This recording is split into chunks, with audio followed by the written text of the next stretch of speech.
do it right, play the game, win it life, have no shame, there's no time, feel the pain, live the grind, I could change, in my mind, pick a lane, commit and climb, the only way to win it life, I never miss, that's fact, taking big swings, push hand to the bat, put me in the ring, you'll go out in a bag, cause I sing what I mean and I bring it to the mad light, ain't got time to kill, I got time to feel, I took the red pill, I know life's short so I wanna live real, but how's it supposed to feel?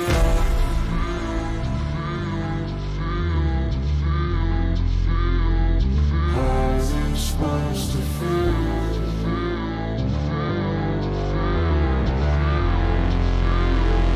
How's it supposed to feel?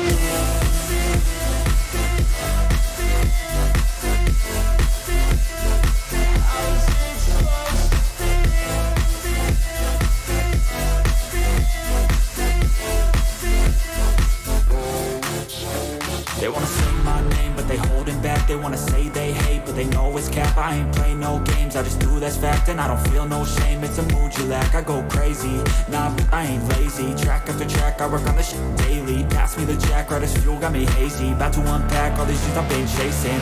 I've got visions in my head, like memories after death. To be a legend instead of something you can forget. I'm living up every breath, I'd rather lead than be led. I'll fill the seats as I spread with every word that I've said.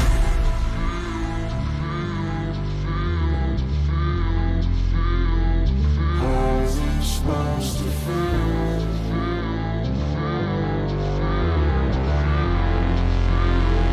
How's it supposed to feel?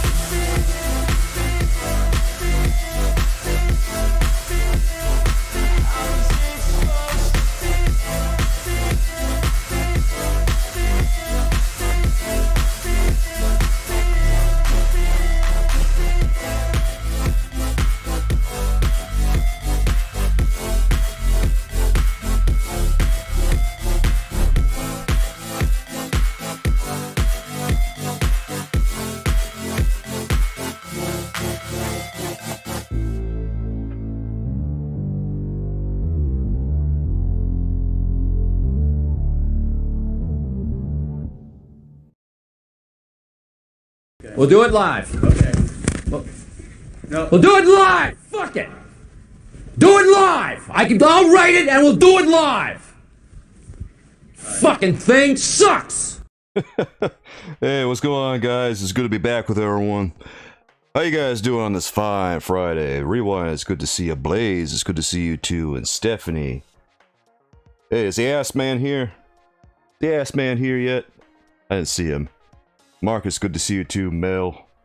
Who else we got going on here? Gavin, good nice to see you too. Thoughts on Talker Art? I don't care about whatever's happening with him. Why do people keep asking me about Talker Art? I've literally never watched any of his videos. Master, how you doing, man?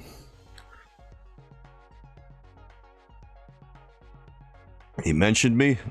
Yeah, I heard he gave me a shout out a while ago. Rewind, Talker Art is a guy who reviews toys like me, and I don't know anything about him.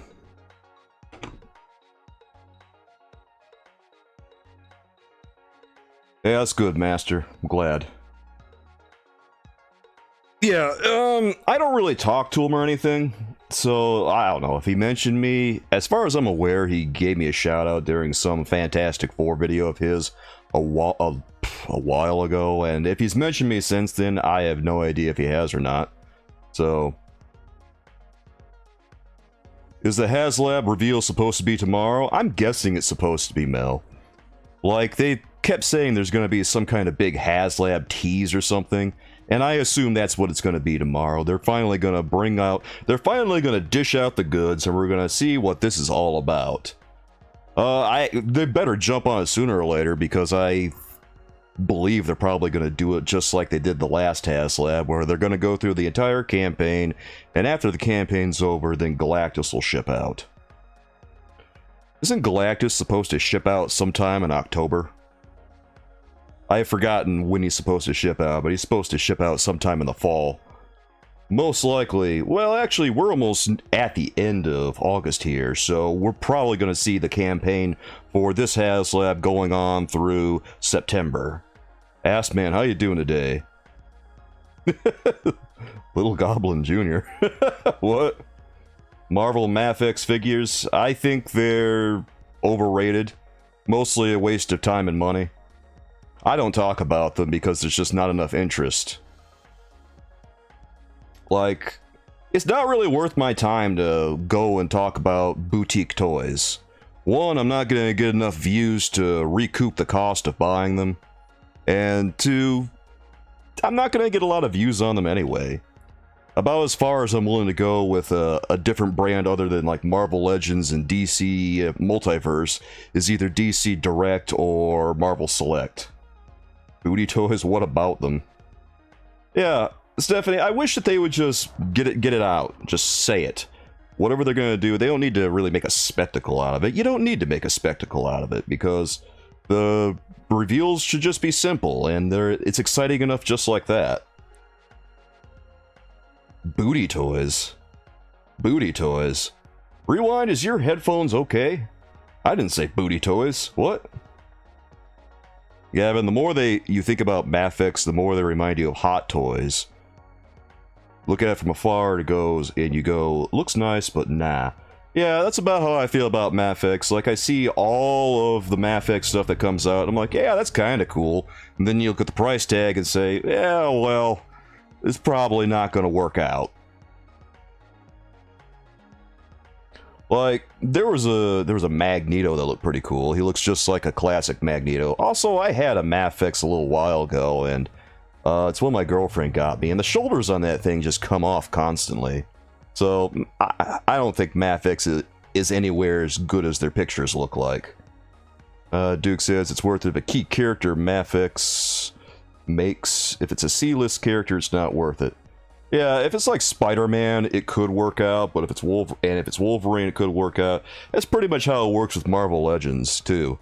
Because whenever they make a Spider-Man or a Wolverine toy, boy, those videos do numbers. Like, all the Spider-Man stuff I put out, all the thoughts about this, thoughts about that, anytime it's Spider-Man, I get like 5,000 plus views. It's insane. And then the last time they did a Wolverine action figure, good lord. I didn't realize people were so excited about Wolverine. You know, making these videos, you learn real quickly which characters do the biggest numbers. And surprisingly for me, it's Spider-Man, Wolverine, and Hulk.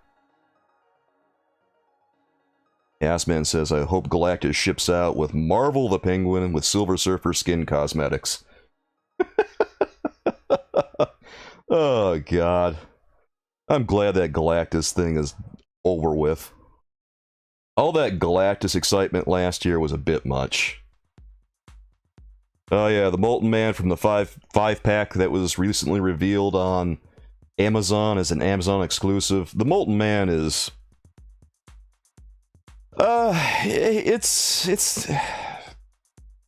It's about as good as a lot of other Marvel Legends. I think the worst action figure from that 5-pack for me was Silvermane. I didn't think Molten Man was very good. Razorback was pretty decent. The Fly was alright. Even Ultimate Symbiote Spider-Man was pretty good, Duke, but as soon as you got to Silvermane, boy, that $128 price tag started to sting a little bit. I'm honestly surprised that they even released Silvermane. And yeah, like, why wouldn't you just use Namor's body for Molten Man? They have the same trunks, so it's if they want to just not reinvent the wheel and take the quickest, easiest route, just use Namor. It's not hard. It's like the most obvious choice you could have made. You watch the Batman again. Gavin, I kind of noticed that while I was watching the Batman. They kept on playing that Nirvana song again and again and again, and why? Why is something in the way the theme of the Batman. It's just funny to keep hearing Nirvana again and again and again, and it kind of hurts my concentration for the movie when I was watching it, because I just kept thinking about Nirvana instead of trying to pay attention to the Batman. Rewind, Silvermane was pretty bad. Yeah, he was. Man, you're just making words up now. Silvermane rocked, especially with that monkey cat mold. Good God. Alright, guys. So, there's been a few things revealed recently from McFarlane Toys. And one is a new Collect and Connect wave. You guys have probably seen it by now, but we're getting a new Collect and Connect wave featuring Arkham City characters, and the Build-A-Figure for this one is Solomon Grundy. So I think we're going to take a look at all these right about now. Let's switch over to our picture view so we can take a look at some of these.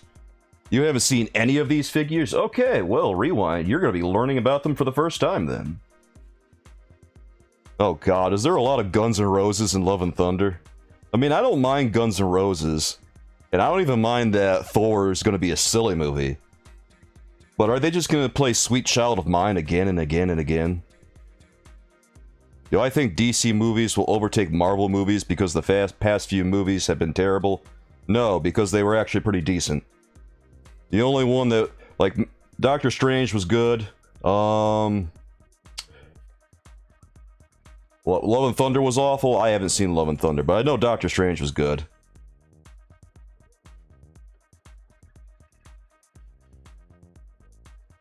Alright, check it out, guys. Here is Batman from this wave. Gavin says it might be the first full wave you buy. Okay, well, here's Batman. And, well, right off the bat, I gotta... Yeah, right off the bat. Well... Right off, I'm saying that Batman looks pretty good to me. This is pretty much a re-release of the Arkham Asylum Batman. Someone online said that the utility belt looked a little off, and I think that they might be right. I never got the original Arkham Asylum Batman, and that doesn't bother me a little too much.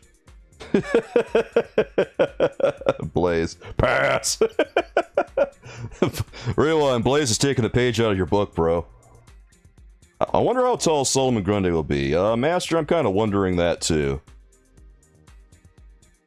Like, if he's as big, he's got to be pretty huge, because in the game, he's absolutely enormous. I really hope so. Duke, I see you. Alright, so what do you guys think about this Batman action figure? Are any of you guys bothered by this? The fact that it's mostly a re-release of the Arkham Asylum Batman? I don't think the costume changed all that much between Arkham Asylum and Arkham City. I think the costume for Arkham Knight. Arkham Knight was a lot more different than what this is. It's mid. Arkham Asylum Batman looks good in my opinion. Yeah. I'd probably rate this one a B tier, mostly because the hinges on the elbows are a little underwhelming. Anytime we see single-jointed elbows on an action figure like this, it kind of reminds me of that Superman action figure that had the single-jointed elbows. It kind of limits what we can do with Batman. Can we zoom in on his muscles? Maybe once I make an actual video out of this wave. But for right now, we're going to take a look at this. Aspen says all Arkham Batmans have their own style, but you can see Batman evolve in each one. Yeah, I would agree with that. I'm not too bothered by the re-release. Some people might be bothered by the re-release.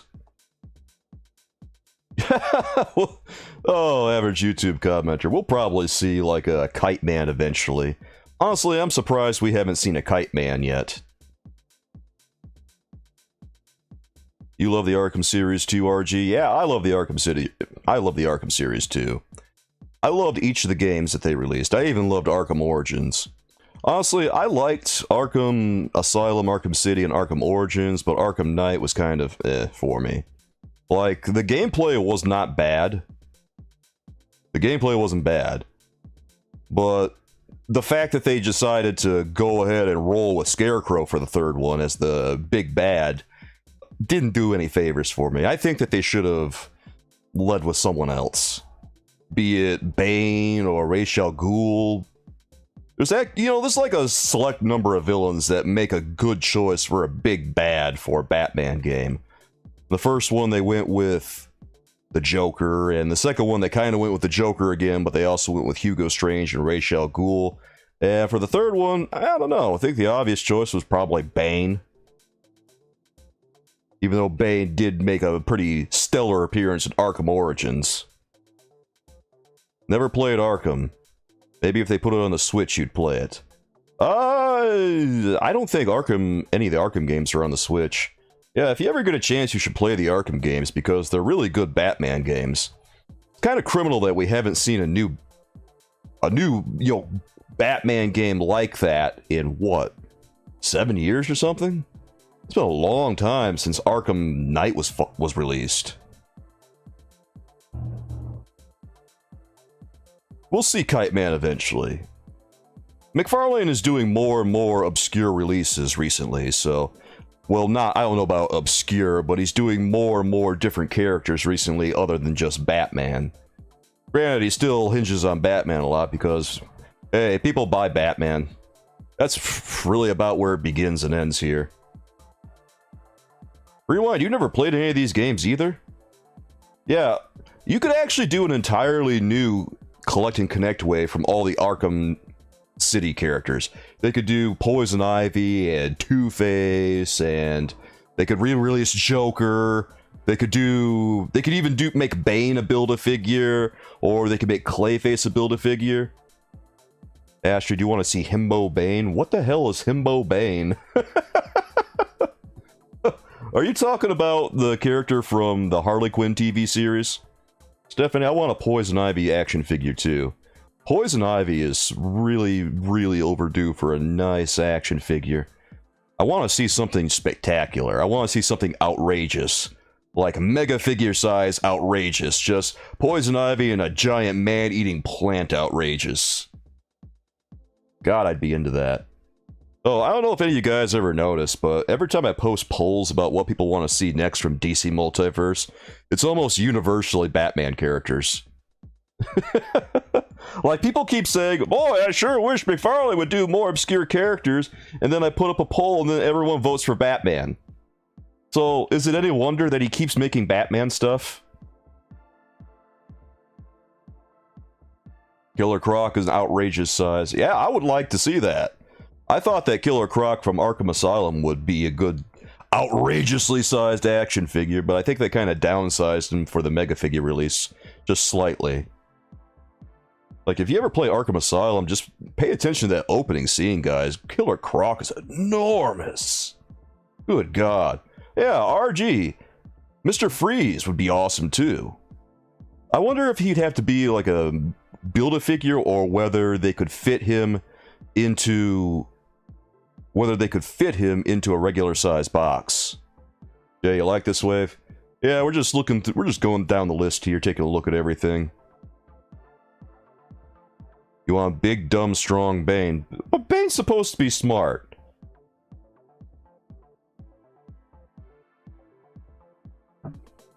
Someone brought up if McFarlane did the line. McFarlane's been doing the line for the past 2 years. I think Astrid is talking about Bane from Harley Quinn, who's a little bit on the slow side. He's obsessed with explosions, and he's currently trying to get back his wedding gift from Harley and Poison Ivy, because Poison Ivy never married Kite Man on the TV show. Yeah, RG, I'd be pretty into it if they made an Arkham City style Mr. Freeze with a light up helmet. That'd be tight. You know, Blaze, just keep the faith, man, because we're gonna see a Two-Face eventually. If it's a Batman character, we're gonna see it eventually. Imagine if they had an evil Gordon. So just like the Gordon on Harley Quinn. Marcus, no DC. I'm sorry, man. Gotta watch yourself some more Batman stuff, bruh. Yeah, you gotta go chug up those Batman the Animated Series episodes. You gotta watch Batman movies. Gotta pick you up some Batman comics. Todd will deliver, eventually. He's gonna be slow about doing it, but with all the releases, honestly, I have a hard time keeping up with all of Todd's releases because there's just so many of them. You know, Gavin, it really depends on what the arrangement between Todd and Warner Brothers Discovery is. I imagine he would probably want to, but if they don't want it to happen, then he's not going to do it. It seems like one of those things that would be pretty obvious because, you know, Spawn, Batman, they've had crossovers before, but who knows? Rewind says this Catwoman looks pretty good. I agree. This looks just like Catwoman from Arkham City. And this is probably the most standard Catwoman we've ever had. Like, this is a great it's a great Catwoman, and I love this one. Man, what are you doing? Walter, it's good to see you. You want a sidekick wave? Yeah, that'd be cool. Have a couple more Robins, maybe some Speedies. Who else? Who else could we have? Aqualad. My mind is blanking right now for more sidekicks. Gavin says this one could easily work for a Hush display. Yeah, I think so too. Yeah, I think so too, because she almost looks pretty much the same as her Hush appearance.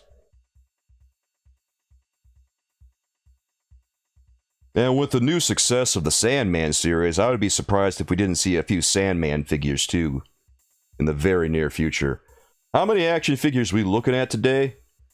Rewind, we're actually looking at a lot today. We're looking at a Collect and Connect wave. We're going to look at the Superpowers collection because they got some new stuff out. And then we're going to look at a few miscellaneous things that were revealed pretty recently, including Shazam, Parallax, and who else was revealed? Oh yeah, Knightfall Batman. They doing any Firefly? I have not seen any hint of Firefly, unfortunately. Yeah, I hope she can stand on those heels too. Worst case scenario, she is going to have a base. It's going to be one of those instances where I think that maybe we'll be glad to have the base for her. Usually on McFarlane's Toys, though, I am able to get them standing.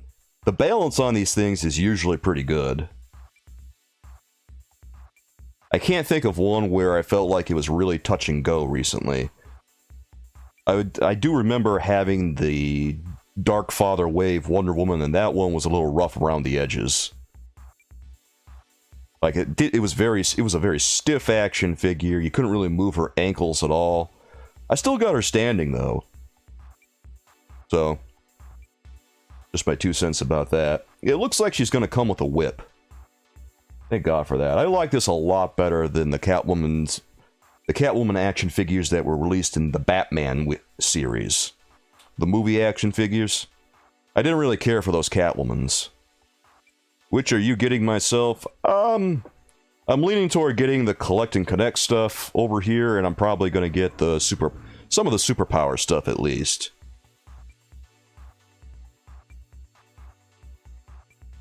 At least that's where I'm leaning right now. I'm kind of excited about a lot of that stuff. The DC Multiverse and the Superpower stuff.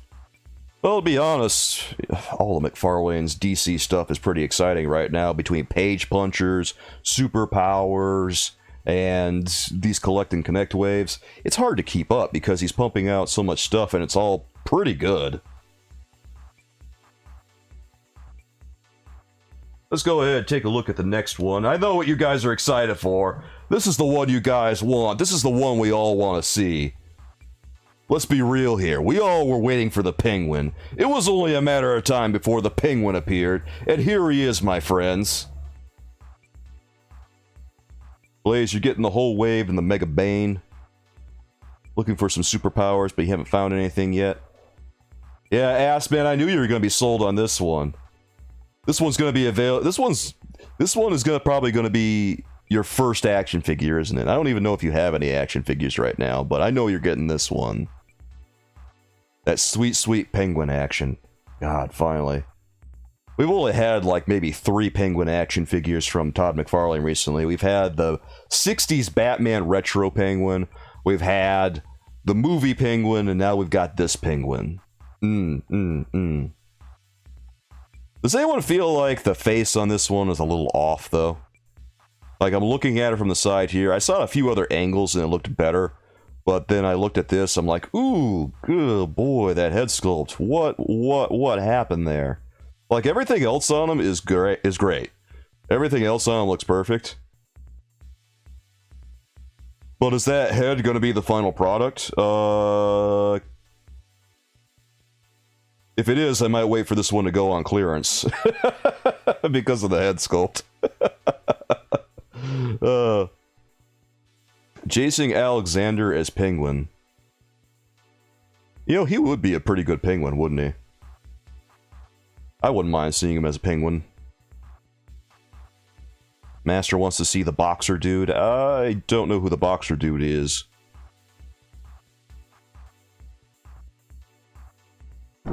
Oops. Didn't mean to brush my mic there. Waiting for the 5-pack. Yeah, I don't blame you for waiting for the 5-pack, Mel, because the last 5-pack one was the Batman Beyond stuff, and they were selling that for a cool $80. And, I kind of hated myself for not waiting for that, because it was a whole bunch of money that I could have saved if I had just waited for the 5-pack and called it a day. I think the thing of it for me is, are they actually going to do a 5-pack? Or is it just something that they do once in a while? Because if they released a 5-pack for every wave, obviously you would want to wait for the 5-pack to come out, if it's a better deal. Now, last man, if you want the Penguin from the recent Batman movie, they have that one out there too. He's on clearance right now. I don't think anyone bought him. I think the last I checked, he was like $8 or something online. So if you'd rather have that one, he's not going to cost you. I'm glad that this one comes with an umbrella. The Retro Wave Penguin did not come with an umbrella, and obviously the Batman one, the movie one, didn't come with an umbrella either because he didn't really use umbrellas in the movie. But this one, thank God. Thank God. At least it feels a lot more like Penguin than some of the other ones did. I would still really like to see like a classic comic books type Penguin, or even just a Rebirth style Penguin. I know they focus on a lot of modern comic book stuff over with DC Multiverse right now, but if they can just release any comic book version of Penguin, that would be awesome.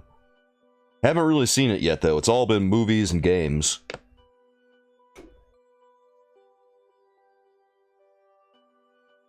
Oh, also speaking of the 5-pack, did anyone get any of the 5-packs that came out for any of the other Collect and Connect waves? Did anyone get like the Last Night on Earth 5-pack, or the Suicide Squad 5-pack, or the Batman Beyond 5-pack?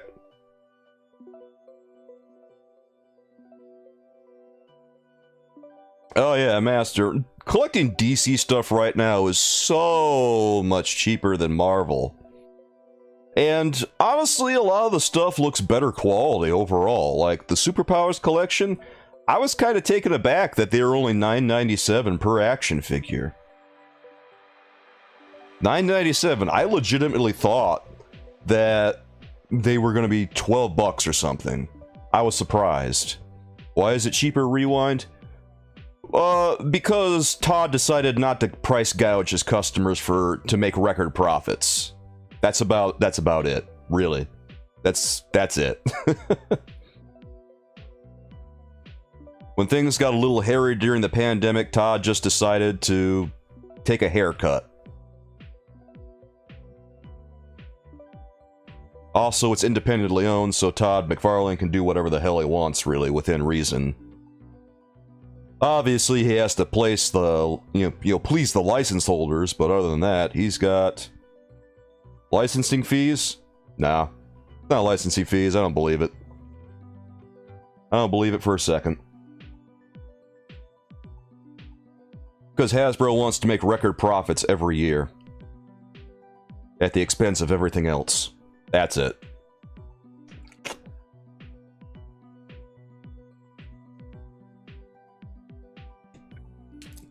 I mean, if we're talking licensing fees, there's no reason that DC is going to be any more or less than Marvel would be.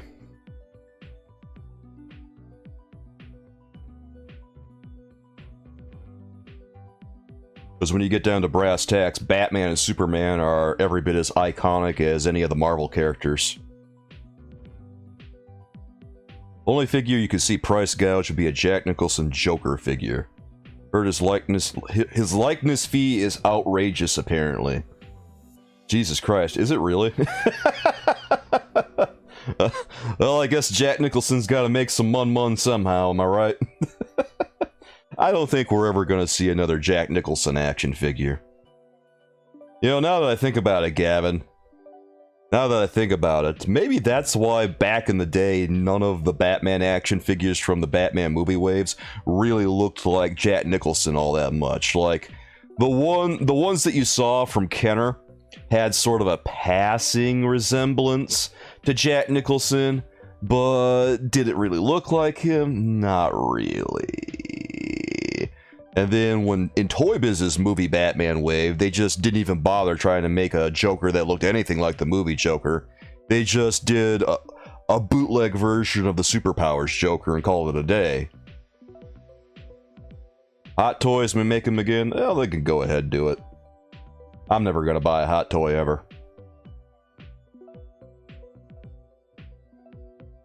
Assman, you would love to see Willem Dafoe as the Joker. You know, that would be pretty entertaining, actually.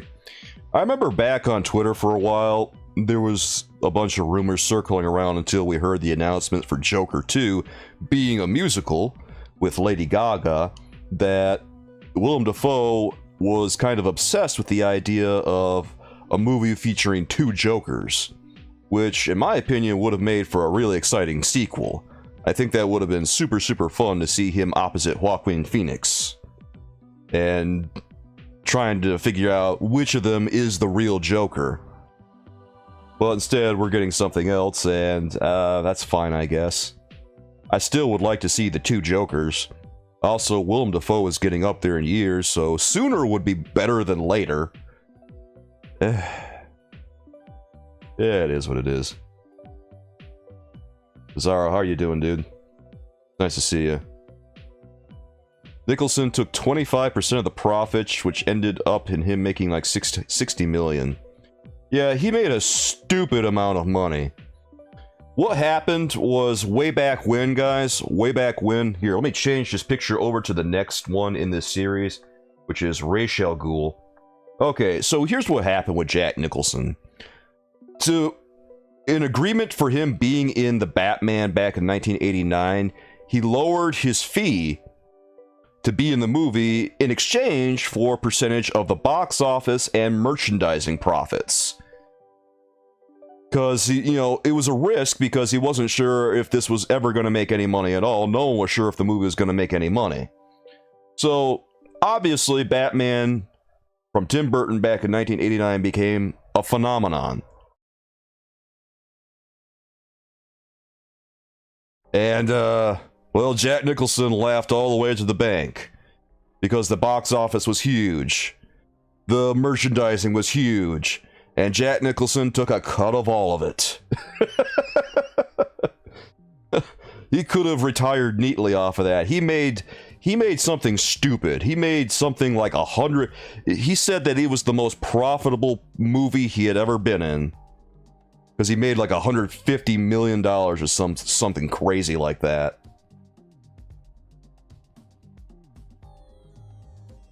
Marjorie says he would use Willem for a Batman Beyond Joker. Yeah, that'd be cool. I don't think they're going to do it. I don't think they're going to do anything with Batman Beyond. It would be exciting. But I don't see it happening. Not with the direction that Warner Brothers Discovery is going in. Rewind, this is Ra's al Ghul. He's one of Batman's arch enemies. And he's one of the antagonists of Batman Arkham City. Assman says just pump Willem Dafoe full of Botox and he's good to go. I guess. Just pump him full of medicine and put him back on that pony, right? It could be Green Goblin and Joker for the rest of eternity.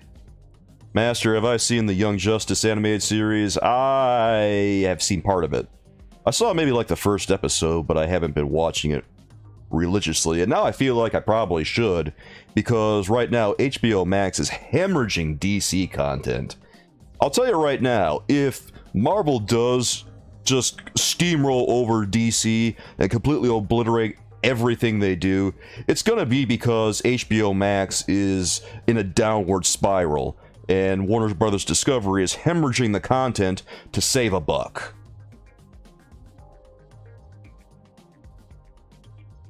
Let's see here, profits.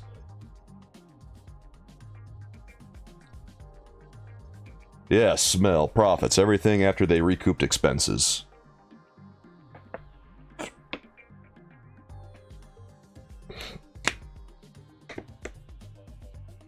That is the definition of a profit. Defoe concerning... Okay, Gavin says, Defoe confronting Phoenix Joker. You know, I'm something... Oh god, Gavin just memed in the chat, guys. You know, I'm something of a homicidal clown myself. Are we... Okay, here's the thing. If they did make a Joker movie with Willem Dafoe, would we ever be able to see him as anything but the Green Goblin again, after all the work he's done? It's like Mark Hamill doing anything that... It's like Mark Hamill doing the Trickster, guys. When he does the Trickster on The Flash or in DC's Lego Supervillains, can we really see him as anything but the Joker? No, that voice he does is always the Joker. He's just doing live-action Joker in The Flash, and he's doing a second-rate Joker when he does the Trickster.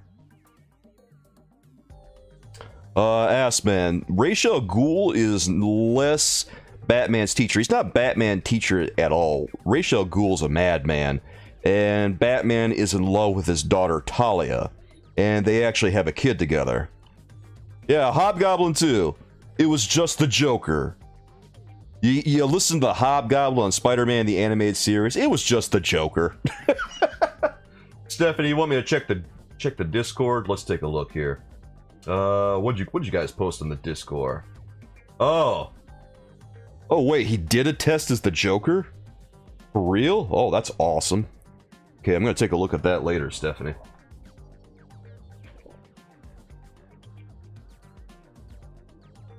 Let's see, Gavin says, in some continuities, he's trained Bruce. Yes, that's pretty much the essence of Ra's al Ghul. I imagine there's some stories where he was teaching Bruce and stuff. I don't know where that would be other than Batman Begins. As far as I'm aware, that's the only story that's happened in.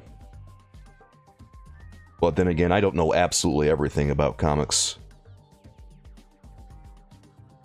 Has DC ever done... No, they've never done that, Master. I don't think so. I think the most that they ever did was maybe Knightfall Batman with Azrael, Jean-Paul Valley in the role of Batman for a little while. Yeah, Mel, I remember that. That was what he did in Batman Begins. There's Future State where Luke Thomas is Batman. I haven't read that one, Gavin. Let's see, do I have any more tea left? Oh, yes I do. Well, anyway, Ra's al Ghul here, guys, looks pretty much like he does in the video game. So this is another... They're really knocking it out of the park with these action figures for the most part. My least favorite thing about all these right now is the Penguin's head sculpt. Well, other than that, I mean, these are all pretty spot-on interpretations of the characters from the game. And the last one that we had to look at for this wave is Solomon Grundy, guys. Solomon Grundy, who I think was revealed yesterday or the day before. by McFarlane Toys. This is one that we're wondering right now how large this action figure is going to be. How big is it going to be? I have no idea. But he looks like a beast.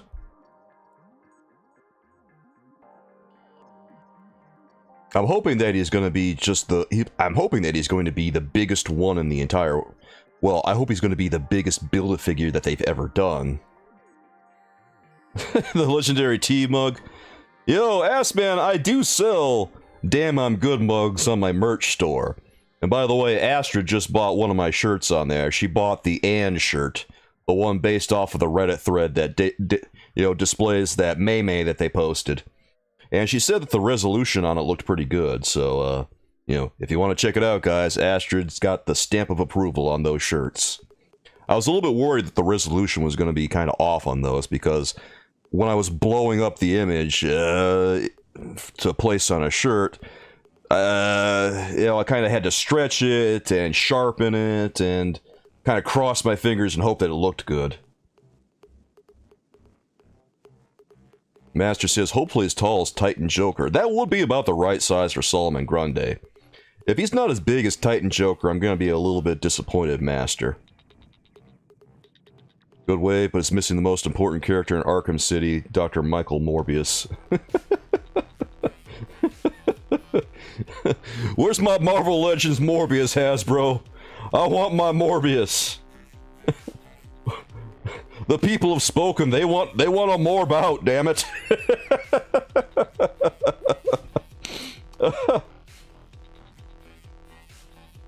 The Hot Wheels Batmobile was the weakest Build-A-Figure ever. Oh my god, I think I remember that.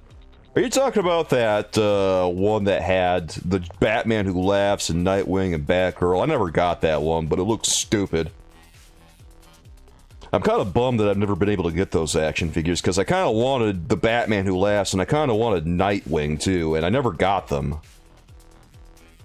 Just all around annoying as hell. Swamp Thing was pretty... Yeah, Swamp Thing was goddamn enormous. Like, Swamp Thing was 14 inches tall, legit. Literally half the size of Galactus.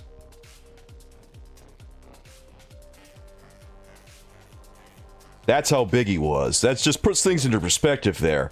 Swamp Thing, literally 14 inches high. Jesus Christ. That was a big action figure. Of course, the arm fell off of mine, so the quality control was kind of but still, he was big. Yeah, Master, I know what you mean about the Build-A-Figure parts, because the Build-A-Figure parts on these things on DC Multiverse are like a running project, where it feels like there's things they need to improve. Like, the parts on them sometimes fall off, and one part that falls off a lot is the legs. And I wish that McFarlane would just have would go back to the drawing board on some of the design for these Build-A-Figures and just make something that snaps into place and stays in place.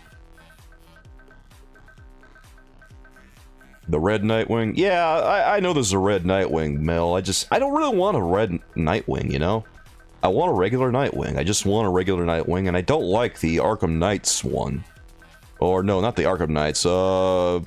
Is it Arkham Knights? God, crap, I'm forgetting. Well, there was a new Nightwing recently, and I didn't like it. Hey, T-Pain, how you doing, bro? It's true, I am the Kiever Soul.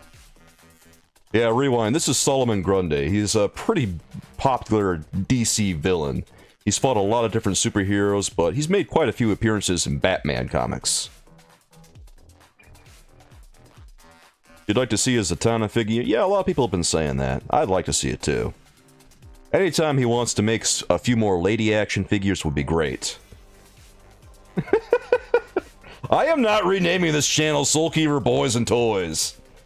I know you keep trying to pressure me to do it, ass man, and I'm not renaming it that. It doesn't fit the brand. It's not gonna work. No one's gonna watch when I name it that.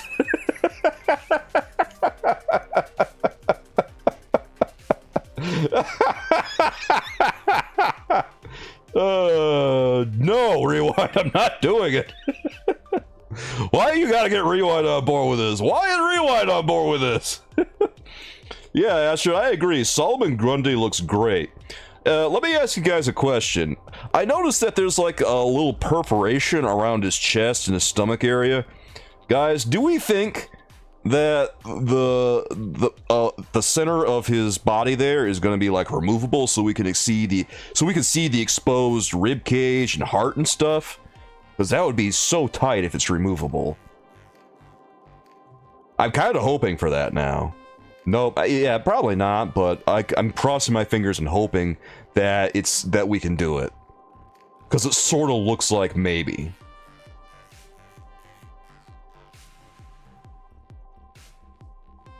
Now Blaze is on board with it. Congratulations, ass man. Look what you've done to my channel.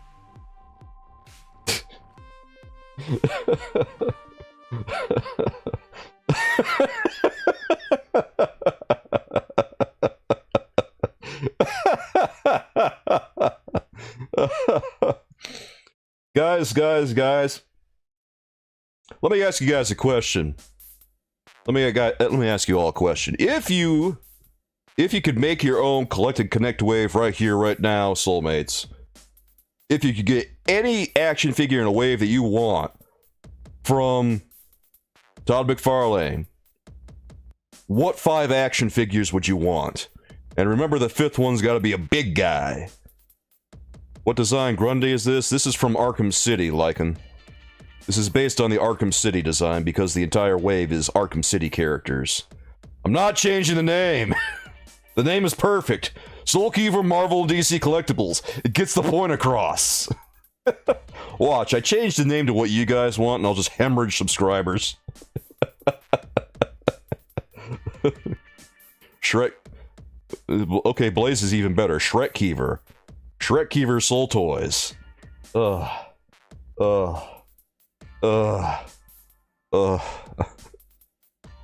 I'll cut you guys a deal. I'll rename the Discord that instead. Okay, so T-Pain's just opening up with a Soulkeeper action figure that farts. Yeah, if I had an action figure series, that would pretty much be the first action figure. It would just be Soulkeeper with farting action. It'd be on brand. Gavin says Pariah, Superman Earth 2, Supergirl, Wally West Flash, and Anti-Monitor. Nice. Now, when you say Wally West Flash, do you mean like Wally West during his heyday as the Flash, or like Wally West? Because this, they've been doing a lot with Wally West over the past few years, so I'm just wondering. Assman says all 5 would be the Penguin. Okay, so we're just doing like Penguin Multiverse over on Assman's line. Build-A-Figure's gonna be Penguin in some kind of robot suit, probably. I don't know if it's happened, but we'll make it happen. Classic Wally Flash. Alright, that's cool, Gavin. I think Wally West is the best Flash. And it bothers me to no end that they took the Flash mantle away from Wally West. I don't think that Barry Allen should have ever come back. Wally was a better Flash all around. And like the real kicker is that when you go and watch the Flash TV show that has what Grant Gustin is the Flash.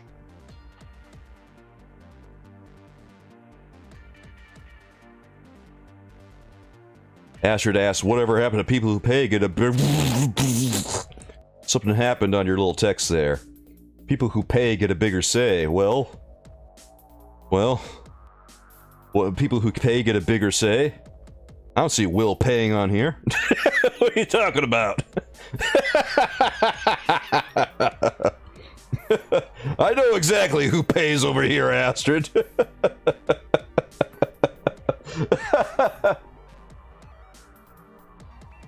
Yeah, Gavin, that's pretty much it. It was just nostalgia from Geoff Johns, and he completely ruined The Flash for me.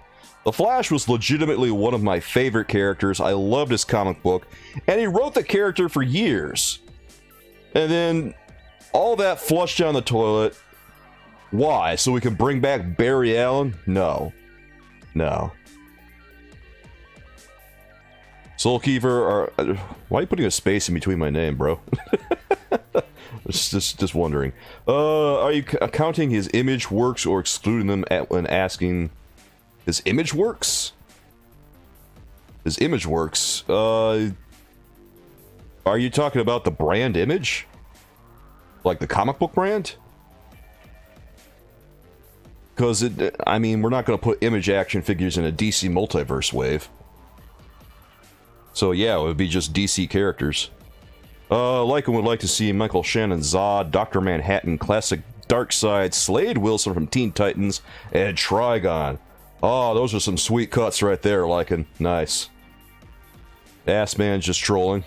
Gandalf, Frodo. Okay, you just want to see Lord of the Rings, bro. Yeah, you're like 20 years too late for that line. Assman, you needed to collect Lord of the Rings way back in the early 2000s, back when Toy Biz was making that stuff. Yeah, Master. Knightfall Batman is out of stock. Pretty much all of the Walmart exclusives are out of stock right now. And is anyone really surprised? Oh, did you post yours up above? Oh, I'm sorry, Blaze. Sometimes the comments come fast and heavy. Alright, Blaze, you said Two-Face, Supergirl, spoiler, 66 Batman, bath-sized robot freeze, giant head and spider legs. Oh boy, that would actually be awesome. I'd be totally down for that, man. That's an exciting wave. And then Desaro says, Cyborg Soups, Metallo, Lois Lane, Classic Wonder Woman, Gorilla Grodd. Oh, that is sick. I would love to see all of those. There's honestly no bad choices here. Only good choices, because there's so much from DC to choose from, right, guys? I would love to see a 66 Batman done-up DC Multiverse style. I don't mean like the retro, the retro line that they do. I would love to see just a regular Adam West Batman. The 66 line is like, okay. I don't hate it.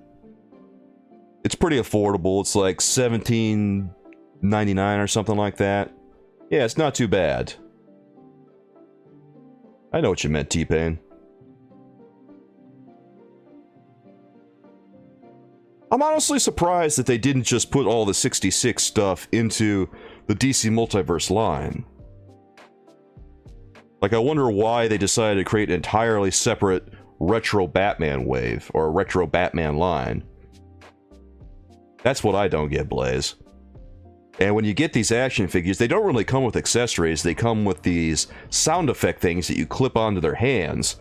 But then you have characters that really need accessories, like the Penguin. He doesn't come with an umbrella. And then you get Batman and Robin, they don't come with batarangs or anything, they come with POW signs. And I wish they would just maybe include one, or leave them out entirely, so we could just have a couple of batarangs and other gadgets that come with them. Assman says he'd be down with 5 random superheroes, but all equipped with Eterniac slippers. T-Pain slippers. Oh my god. Yeah. So for all the guys who don't know, our boy here, the Assman, has been obsessed with T-Pain slippers for the past year, after he posted a picture of them on the Discord. And I feel bad for T-Pain, because I think that the Assman recently forgot about it, and then I reminded him about the slippers. And now he's just gotten right back into the May. Yeah, Desaro, I agree. Like, 66 Batman stuff would be awesome in a regular line, and then you could do whole collect and connect waves out of it too. Maybe.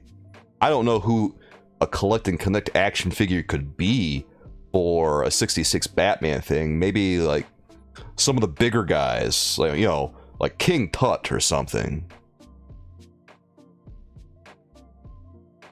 Where do you buy this if you're in the EU? I think you buy them in online stores, Assman.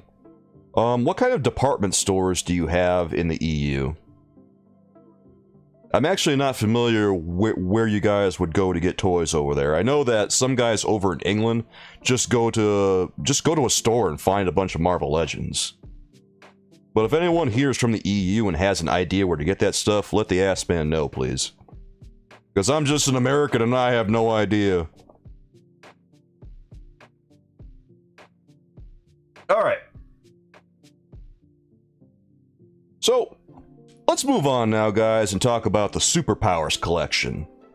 Wave 2 is just hitting. Wave 1 had Batman, Superman, and Darkseid. And what we have here is not so much a continuation of the Superpowers collection, but more of a reboot with newer versions of characters. Gavin says another 5-pack he'd like is Chris Reeves Superman, Keaton Batman, Carter Wonder Woman, Wesley Flash. Yeah, I don't know who the Bath would be either, but I would be down for all of that too. They look plain. Well, yeah, the Superpowers collection action figures are pretty plain looking things.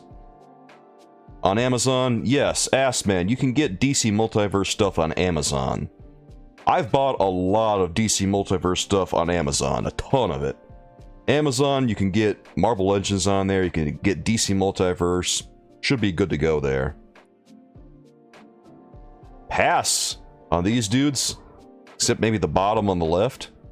Well, the bottom on the left, rewind, is the same as the guy to the left on top. That's the Batman Who Laughs.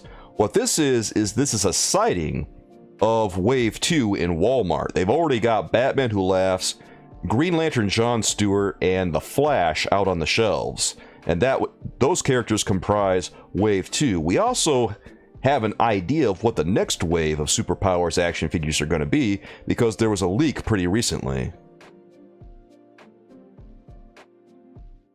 Oh my god, Arnold Freeze. I would kind of love to see an action figure of Arnold as Mr. Freeze. Not gonna lie. I think the last thing we need Death Motion is an Ezra Miller head sculpt on anything. I have had enough of Ezra Miller for one lifetime. I am so tired of all the news about Ezra Miller. Like, you can't go 5 minutes without hearing something about what's going on with that dude.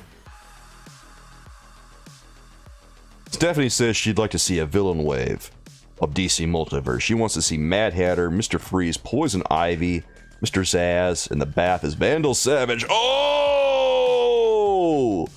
Oh, that's a W right there, Stephanie. Oh, that line is fire. Oh.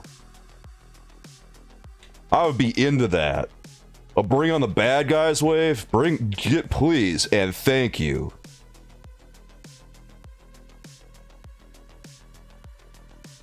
Alright, if I had my way, I'd probably lean into Flash villains for a Bring on the Bad Guys wave. Like, I would probably do maybe... Ooh... Yo, let's do Captain Cold. Maybe Weather Wizard. Mirror Master. Killer Frost. Off the top of my head, and then for the Build-A-Figure, we can do Gorilla Grodd. And I think that'd be pretty solid. You heard the next Page Punchers is a Flash wave? Oh, that's gonna be tight. Gavin, have you heard if there's any pictures or have you seen if there's any pictures of them out there yet? And have you heard what characters they're gonna be? Yeah, see, RG, that is a tantalizing wave for sure. I am down for that. Actually, you could probably take one of the characters that I had in that wave, Stephanie, and you might be able... Maybe you could take Weather Wizard out and replace him with Vandal Savage. Yeah, that would be super tight. I'd be into that. Just an entire Flash wave of DC Multiverse. Mwah. Sure, we got the Injustice version of Gorilla Grodd, but is it really the same as a classic Gorilla Grodd? Not really. Not really. Here's a close-up of Green Lantern John Stewart from the new Superpowers action figures, guys. He comes with a little Green Lantern. It's nice to see that some of these guys come with accessories. These are currently Walmart exclusives. They're all $9.97 a piece. Pretty tempting. Especially for all of us who ever had any of those Superpowers action figures. And I never had any Superpowers action figures except for one. I had the Flash. And the reason I never had them is because Superpowers is after my time. Way after my time. Yeah, the Batman Who Laughs is supposed to be out already, Rewind. I don't know if he's going to be on shelves at Walmarts everywhere quite yet, but people are seeing him, so there's a chance he might be there. I don't think he's listed at Walmart's website yet. Right now, the only ones I've seen listed at Walmart's websites are Batman, Darkseid, and Superman, and the vehicles they have. Blaze says he's closing on finishing his McFarlane DC Multiverse Snyder Justice League. You just need Wonder Woman and Flash. Oh, you just need Flash? I got Flash a while ago. Is he like not available anymore? Wonder Woman might be a little tougher to get. She was pretty cheap for a while a year ago, but it's also been a year, and well, now every place wants to sell her for a kind of a stupid price tag, to be honest. I saw her at a store pretty recently. Well, I don't know. Well, it was last year, let's be real. It was last year that I saw it, and it was 25 bucks for her, and I looked at her and I just thought to myself, nah. I just didn't like the look of her. I didn't really think it looked like Gal Gadot. Death Motion is a very unknown character called Doo-Doo Diesel, but he's underrated and dope. I have never heard of Doo-Doo Diesel either. What did he appear in?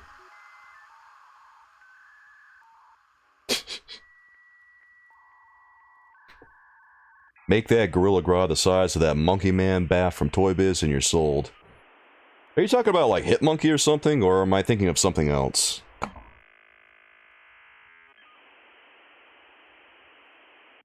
Blaze says he's going to replace the Flash with a Grant Gustin version. You might as well. You might as well at this point. Like right now, do you really want the Ezra Miller Flash? How badly do you want an Ezra Miller Flash? Maybe we'll just take Grant Gustin, put him on the shelf, and put the Flash that should have been the Flash all along where he should be. Yeah. Yeah, the Superpowers line looks pretty cool. The Superpowers line from way back when looks cool, but they're all really, really expensive now. I saw some other YouTubers complaining that the new Superpower stuff from McFarlane Toys doesn't match up perfectly with the scale and style of the Superpowers collection back from the 80s.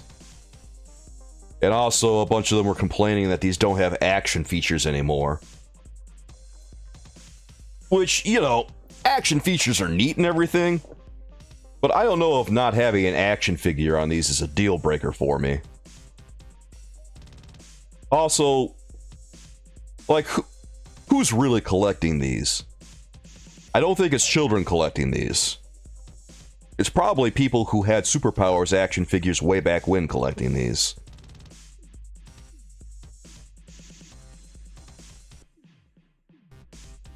Okay, Death Motion says, comic number 73, Spider-Man, Amazing Morbius for 2 pages is an epic teaser. Yeah, I have never heard of that character. Never heard of him. So I'm learning something today, guys. Oliver, okay, Oliver wound up buying the first wave of Superpowers. What did you think of the wave, Oliver? I noticed that one of the things that happened, and something that people are criticizing the wave for, is that they're punching a hole through the capes of Batman and Superman, and attaching them to the back of the box with a little plastic tag. Which, you know, considering the type of fabric that these capes are, it's maybe not the best thing. That's something that they probably should stop doing, and honestly, do they really need to do it? Considering that these are on, you know, cardstock like this. Yeah, holes in the cape, there's no reason for it. Like, just why? At the point that you're opening the toy up, you're gonna get the toy anyway. if you're just brazenly opening the toys in the store, by the time you got it open, it's game over already. So, what's the point? There is no point. Jeffrey says he'd like to see a New Gods, Metron, Orion, Mr. Miracle, Big Barda, and Desaad. And the Baff to be Calabac. Oh, that would be sweet to see a New Gods wave. Oh, baby. That would be cool. You guys are coming up with some great waves. Blaze says he's been debating on phasing out Mira and Ezra Flash out of the collection. I hope that they do new versions of the characters pretty soon, and I hope that they get recast very quickly so that we can in fact just phase them out and replace them with new characters.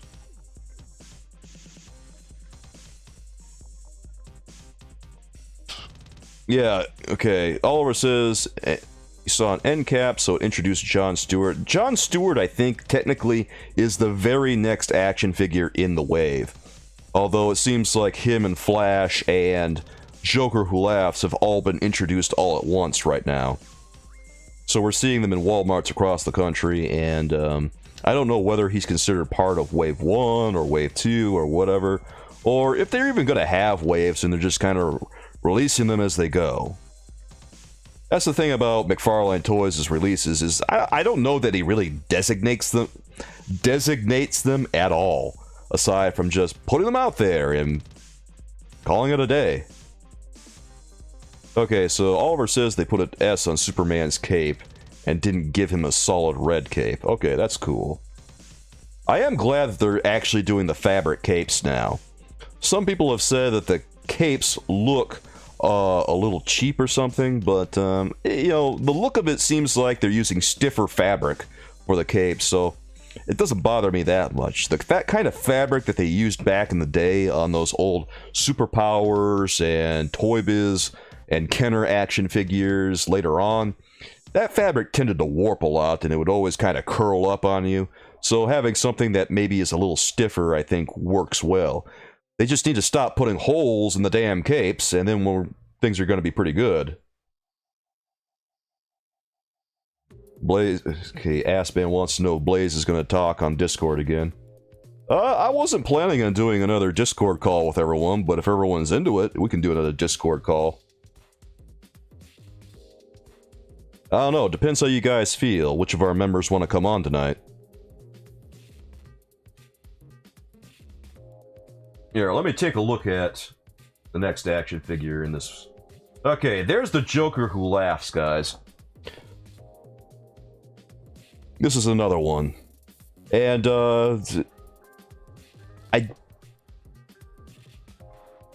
I'm kind of surprised to see that he's the next action figure in this wave. I would have thought that maybe they would have gone with the Joker himself, Wonder Woman. But I guess they want to have at least one villain in every round of 3 figures. So it's nice to have a good balance of villains versus heroes. So I'll take the Joker Who Laughs. Death Motion wants Blue Beetle but red version. Winter Batman. Okay, so we got another DC Multiverse wave here from Death Motion. Blue Beetle but red version.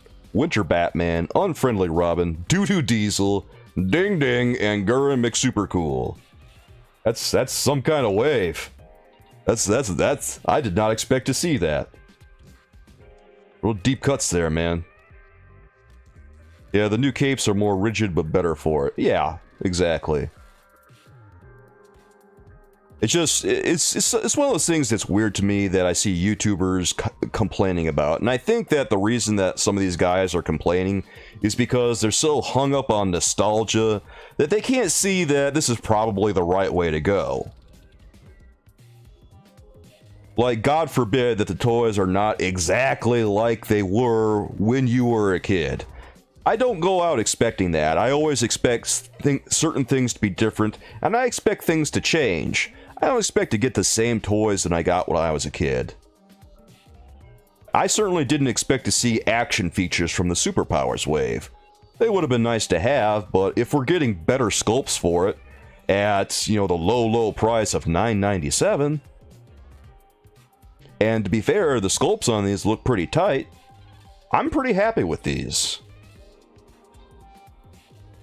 I would like to see maybe a couple more accessories. I don't want to see like tons and tons of accessories or anything, but just maybe a little something here and there for Batman and the Batman Who Laughs. Like, maybe give the Batman Who Laughs something to work with, and give, you know, Batman a Batarang. Superman doesn't really need an accessory. He's fine. Darkseid doesn't need an accessory. Yeah, Blaze, that's pretty much how I feel too. The action features, it's too much.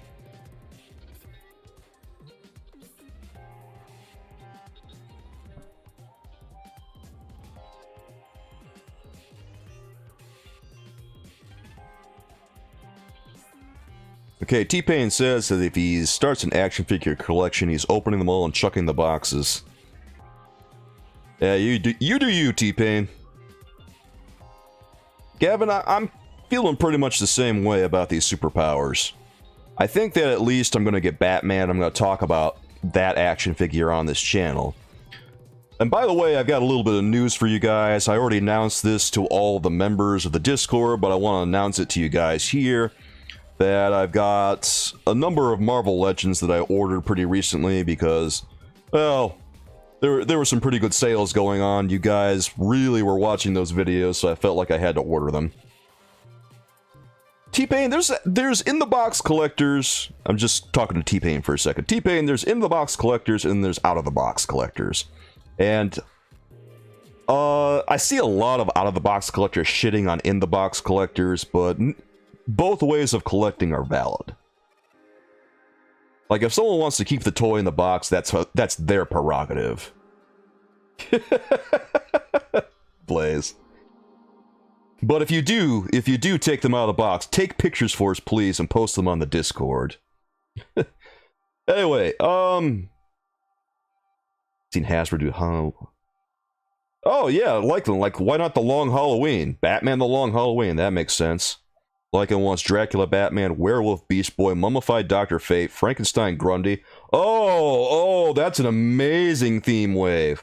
Oh, dude. Yeah, Oliver. It would have been cool to see Darkseid with the cape, but obviously this Darkseid is based on the new 52 Darkseid, and I noticed that Todd is selecting specific appearances for each of the characters to portray them as. So we're seeing Hush Batman and Classic Superman and New 52 Darkseid and etc. etc.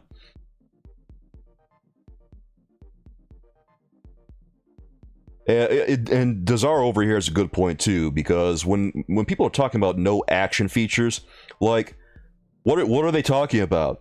The Batwing and the Supermobile are loaded with action features. Come on, man. Rewind, look at what you've done. You've created a meme.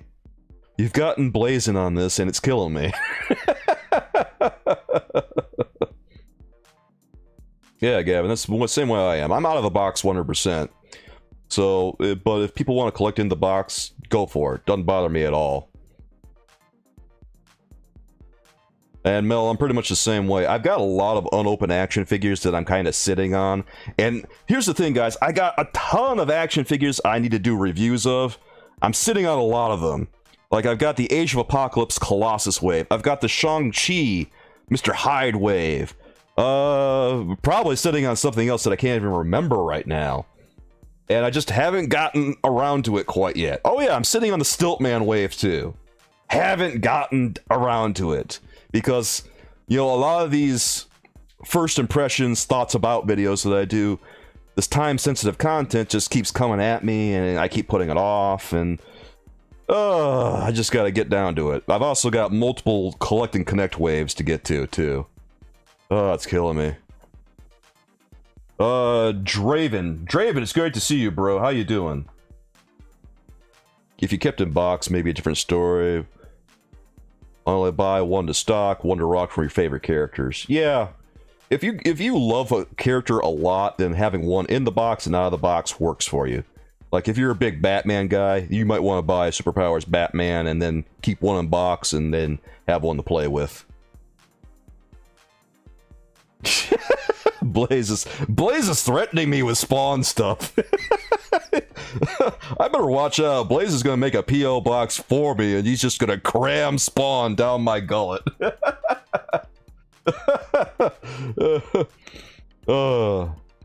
Alright. Master, did I get towed? No, I didn't get towed. There wasn't enough interest in the video to go get towed, unfortunately.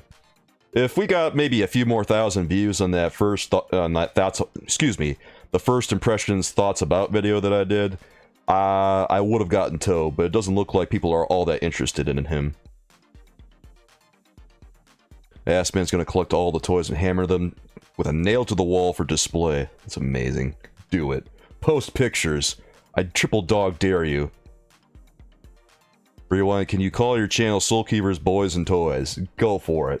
I don't fucking care. Just do it. T-Pain. Oh, he wants to start a Venom only collection? That's actually tight. Master's getting towed. Toad was pretty decent.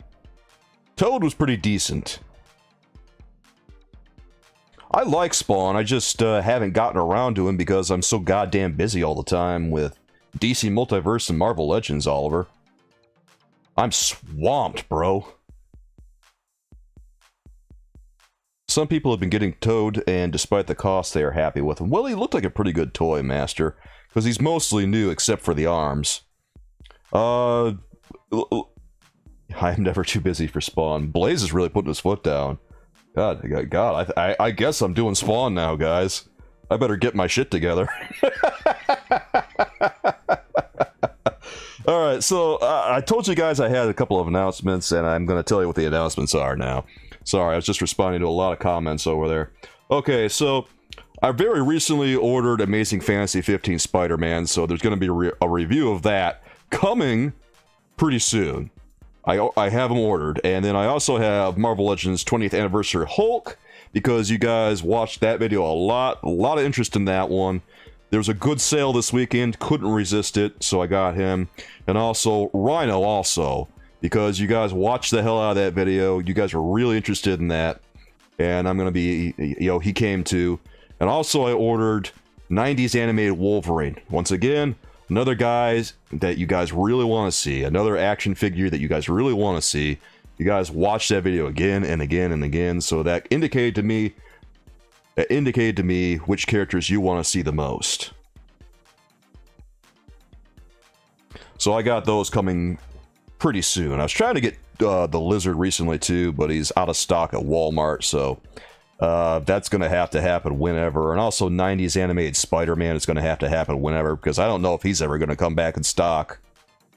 Gavin asks, Soulkeeper, how would you feel if Todd knocked on your door and just dropped off a bunch of Spawn action figures, took a soda out of your fridge, and drove off? You know what? If the worst thing he's going to do, Gavin, is take a soda in exchange for a bunch of action figures, I guess I would let him take the soda. I'd just say, thanks, Todd. Thanks for the merch, I guess. Doesn't say a word to me, just gives me a bunch of Spawn stuff. I guess the first thing I would ask is, did Blaze send you? Blaze, you know it goes well with Wolverine Spawn. Blaze, you're killing me. Alright. I'll try to get Spawn into the mix. I'm gonna try to educate myself on Spawn.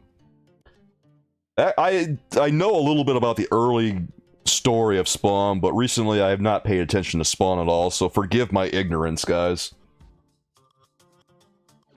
Okay, Master, Hulk was the first ever Marvel character you were introduced to. I don't remember who the first character I was introduced to was. Probably Spider-Man.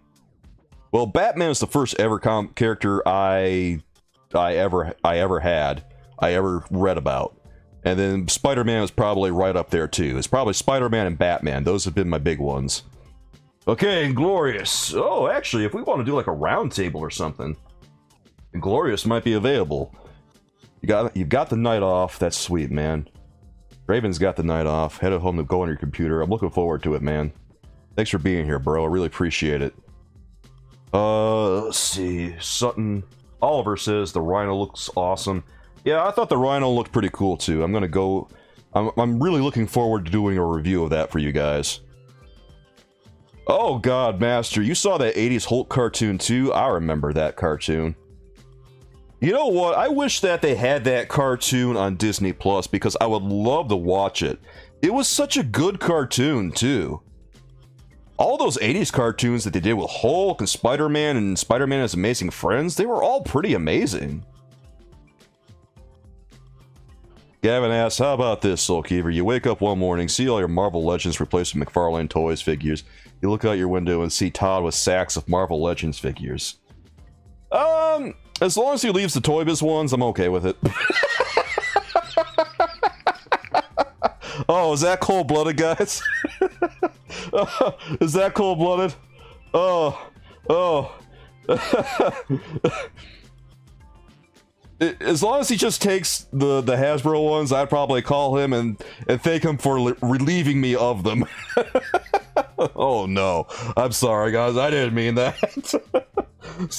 I didn't mean that. That was, a lot of the Hasbro ones are pretty good. Some of them are pretty rough, but a lot of them are pretty good. David, you had Doc Ock until you cut his middle arms off. Good God, man, why'd you cut his arms off? Why would you do that? On all the Doc Ock action figures, his tentacles always just break off on their own. You don't have to cut them. Spider-Man and Superman were the first ones Blaze was exposed to. It's interesting to see like which characters everyone was exposed to first. I know Superman was one of the early ones I was exposed to too. I remember watching like the old 40s cartoon on a videotape that had a bunch of episodes on it, and it was so much fun to watch. You're back, Marcus. Welcome back, bro. It's good to see you, man. I'm glad you're here. Master, I like how Todd hides behind the package of his reveals and talks like the neighbor on Home Improvement.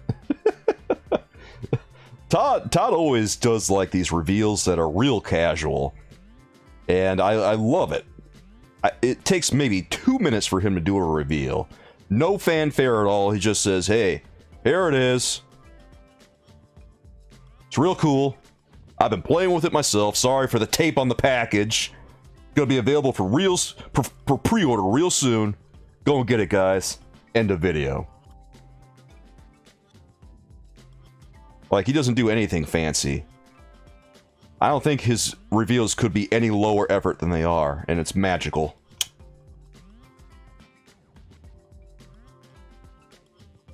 You had Spider-Man 1-2, Batman 89, Hulk 2003 on VHS. Your dad got Superman 1 and 2. Dude, Superman 1 and 2 are so good. Superman 1 and 2 with Christopher Reeve have never, ever been topped by any piece of Superman media. Except maybe Superman the Animated Series. Superman the Animated Series was really good. But Superman 1 and 2, live action, it's never been beaten.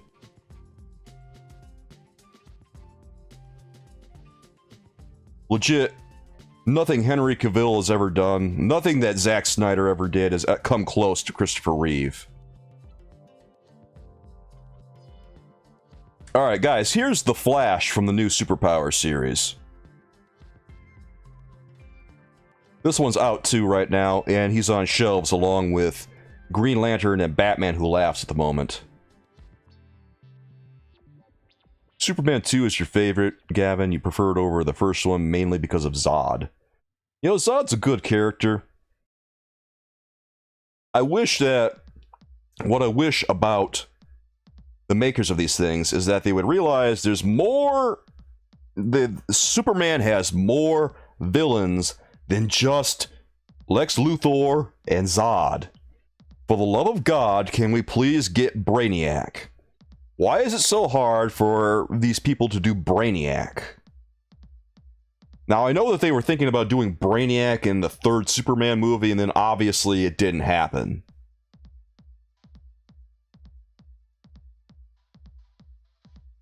Lycan, do you think Todd McFarlane is aware who he's marketing his figures toward? Yes, he's marketing them toward people with deep nostalgia. And adult collectors, like he always has. Oh, for God's sakes. For God's sakes, there's a Soul Keeper Poison Toys. Oh no. Oh no. Oh, you're back. You're back. You're back. Okay.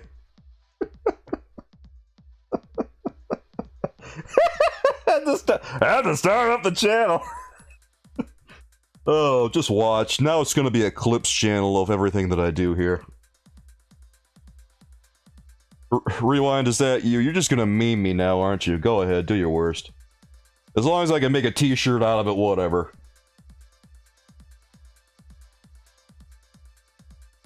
I submit. May me. May me.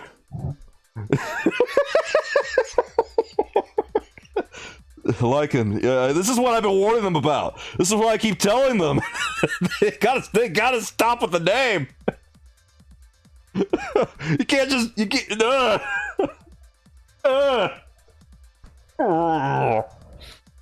Oh god.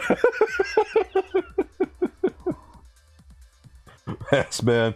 When are you releasing an $800 Galactus Reflection throwback video? Oh my god. I don't want to talk about Galactus anymore. The only way I'll ever talk about Galactus ever again, I think, is if there's just massive problems with Galactus and it falls over and breaks or something for everyone, or it's got some kind of massive design flaw, like the Sentinel did. Gonna get a Dude Love Halloween costume and start making your own live chats. God almighty, I deserve this. I deserve this.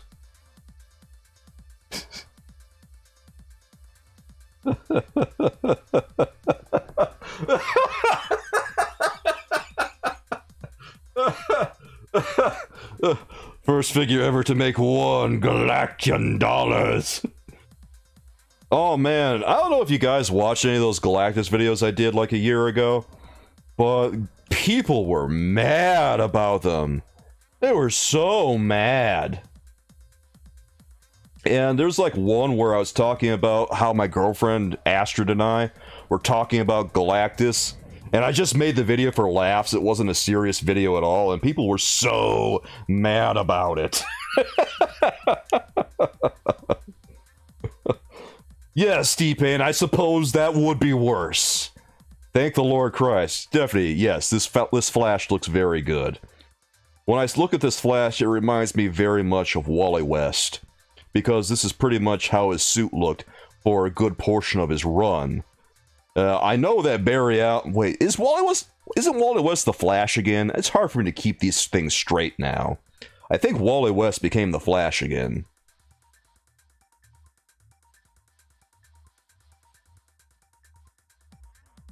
So now I'm all confused whether this is supposed to be Wally West or Barry Allen. But I think it's supposed to be Barry Allen. Well, you know, it's the Flash. Honestly, what accessories are they going to include with the Flash other than lightning, T-Pain? I guess you could include some lightning bolts with him. I don't know. Both Barry and Wally are the Flash. You know what? Barry should go back in the grave, where he never should have left. I'm just going to say it right there. Bringing Barry back was one of the worst things that ever happened in comics. At least Wally's in the main title, I guess. Tim Allen Flash. Blaze. Killing me, bro. Alright, here's a close-up of what the Flash looks like. Yeah, we're going to get to Shazam in a little bit, Master, but the new Shazam action figure looks amazing. Assman, no, don't name a channel that. For the love of God, don't name a channel that. No, don't. No. God almighty. You guys gotta delete those channels. Yeah, they gotta do some kind of retcon ASAP, Gavin. They just gotta... You know what they could do? They could probably just find a way to bring him back to the Infinite Crisis moment, where he accepts that he has to do it, because his existence is tampering with the timeline. And that'll take care of it like that.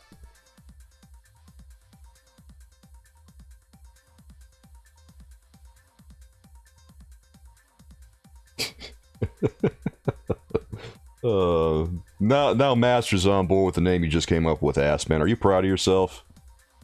Do you feel good about that name? Are you gonna be able to sleep at night knowing that you've come up with that name? What am I even asking? I know what the Assman's gonna be just fine. Oh, don't you heart me. This man is one of my mods, for God's sake. Why would I make him a mod? What was I thinking?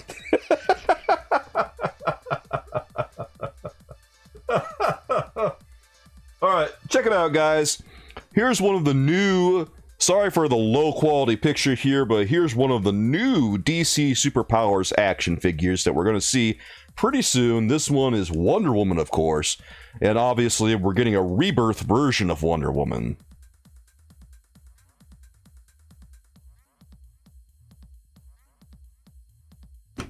Coming soon. Soulkeeper's Boys and... Oh my god. Oh god. Well, I guess it was only a matter of time before someone stole my content. I guess if anyone's gonna steal my content, it might as well be Rewind is for Losers. I think the funniest thing that you could possibly do, Rewind, is if you just took all my content, you just, and every little piece, and none of it has anything to do with the name. It's all just clips from my Twitch channel. Stephanie, you're not liking Rebirth Wonder Woman. Rebirth Wonder Woman here is... Maybe... I imagine this is a prototype, but it does look a little rough around the edges. I'm hoping that once they finally release this, that it's going to look a little better than it does, like all the other action figures.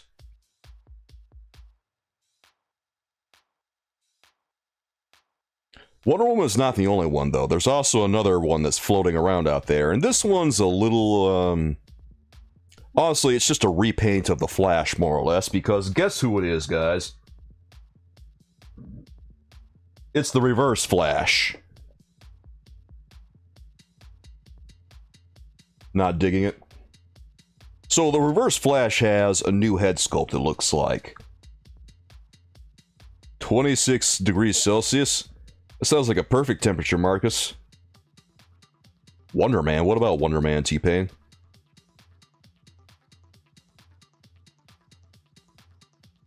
You know, I've been waiting for Master, I've been waiting for Todd to do a regular DC Multiverse Wonder Woman for a while, and it just seems like it's not happening. Someone actually got on Todd's case on Twitter the other day to make, or McFarlane Toys case the other day to make a DC Multiverse Wonder Woman, and they linked the guy to a Wonder Woman search, and then they specified, we want to see a rebirth or a classic Wonder Woman. Yes, Marcus, it's Reverse Flash. The Flash's archenemy, or one of his archenemies. Ah, Stefan, you don't like the Reverse Flash's face? Really? I thought the face on this one was pretty decent. Or do you mean the face over on Wonder Woman? Like, I think the head sculpt on Reverse Flash here looks pretty okay.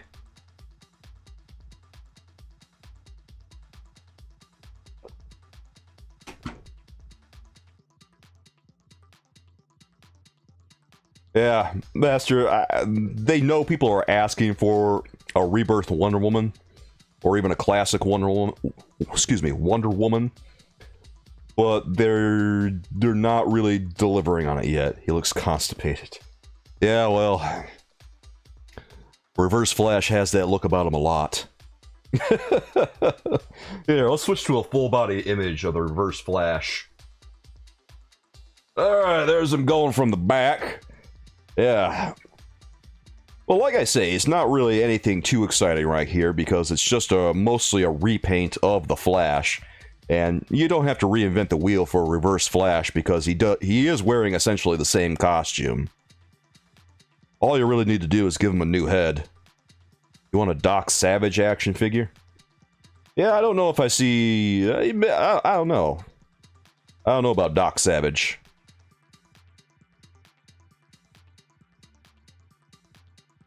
Todd needs to make a classic multiverse Wonder Woman. I agree wholeheartedly.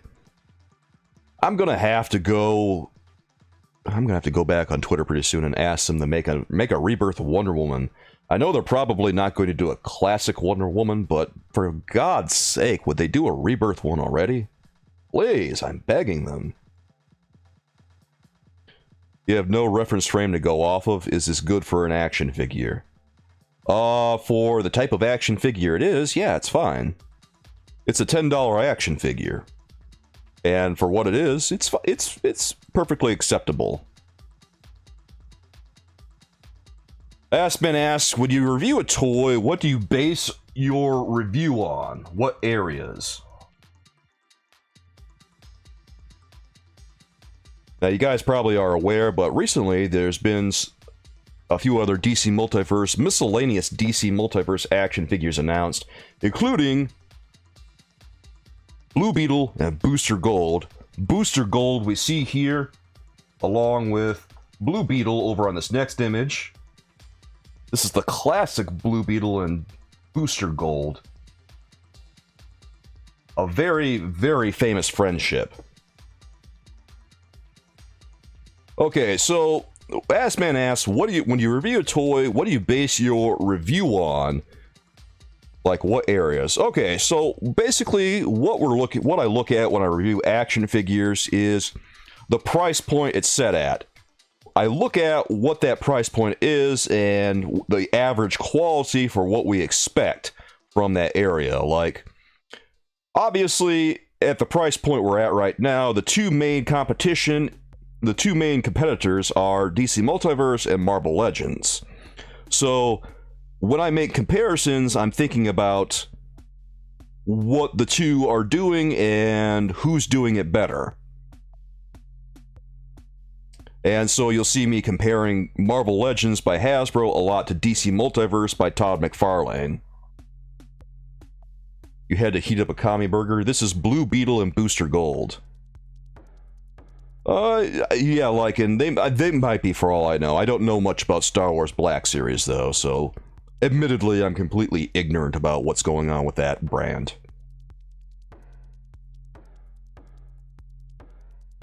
Literally all my focus is on DC and Marvel at this point, so anytime I'm looking at anything, I'm looking at what's happening right now and what's been done in the past.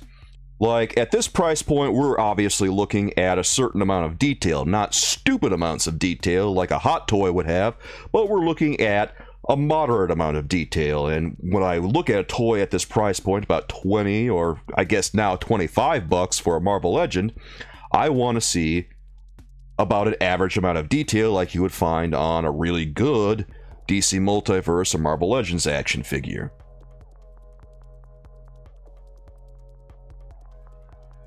So, other than that, I also look at what's been done in the past by, say, Toy Biz. Now, I don't compare Toy Biz to Hasbro because it's not a fair comparison. Hasbro's had the license for 15 years, and Toy Biz was only making Marvel Legends for 4.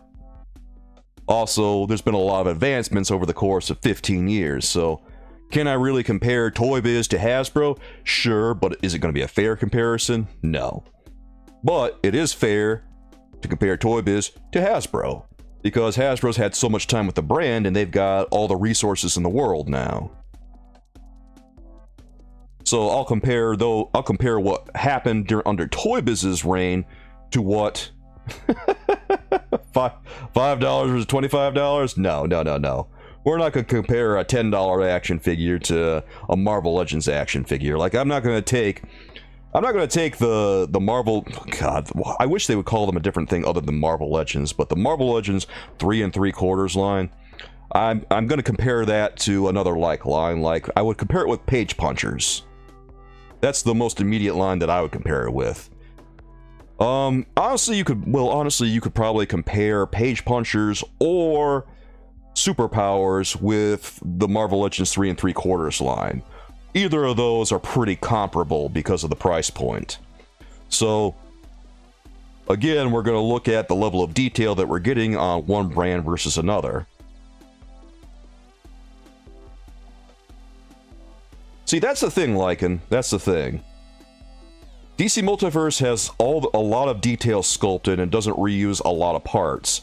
Marvel Legends reuses a lot of paint, a lot of, they reuse a lot of molds frequently.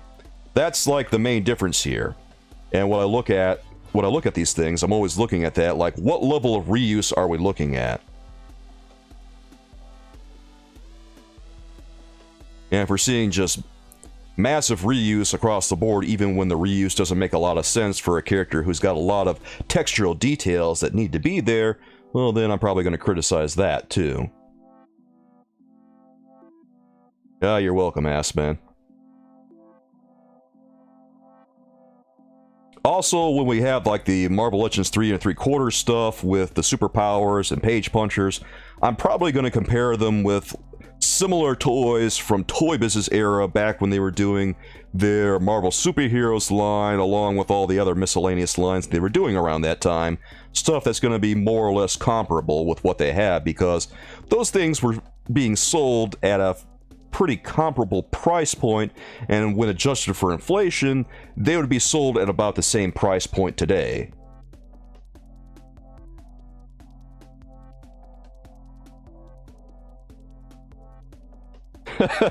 Master. You know, it's gonna be a great quality action figure. We go to the toy section and that peg is bending. Oh yeah. It's alright, Rewind. I know you're just kidding around, man. Honestly, if you started making clips of my stuff, I wouldn't even be mad about it.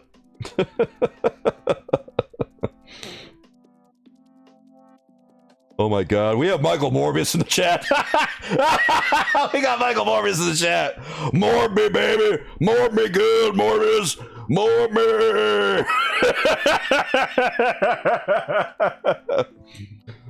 Okay, can I ask Dr. Michael Morbius a question? Dr. Michael Morbius, how do you feel that you haven't gotten a Marvel Legends action figure yet? Also, I was talking to Gavin earlier, I forgot to finish. The thing of DC Multiverse is, with all the reuse, what happens is they reuse things, but the reuse makes sense because they make individual bodies for their characters. And when you have a body for a specific character, the reuse isn't as egregious because now you have a Batman body. So you make another Batman action figure and you reuse stuff from that. Okay, whatever. It's Batman. That's great.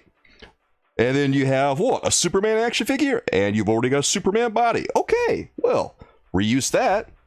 That makes sense. Lex Luthor? Okay, you got a Lex Luthor body. That makes sense. But then you've got standard bodies across the board from Marvel Legends, and they just keep recycling that same body again and again and again. So we see dozens and dozens, maybe even hundreds and hundreds of action figures with Bucky Cap, and then we see a similar amount with Hyperion, and it's what happens is all those action figures start to look the same, and because of that, it starts to look cheap.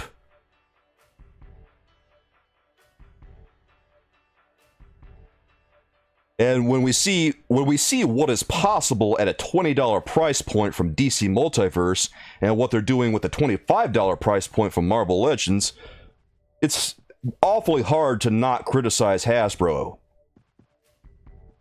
You're pretty morbed off. I really feel into a depression where I drank fake stage blood and decided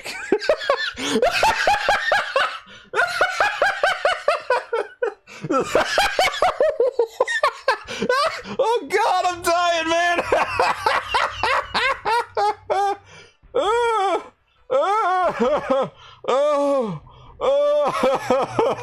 Oh god. Oh man.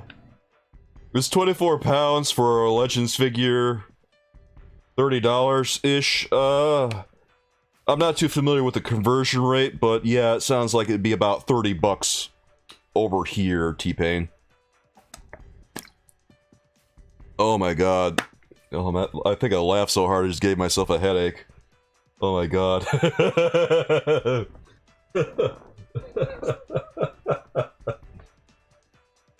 We just gotta end the stream now, guys. We already got the top comment of the entire night. Stream's over. Kidding. I'm kidding. Oh god.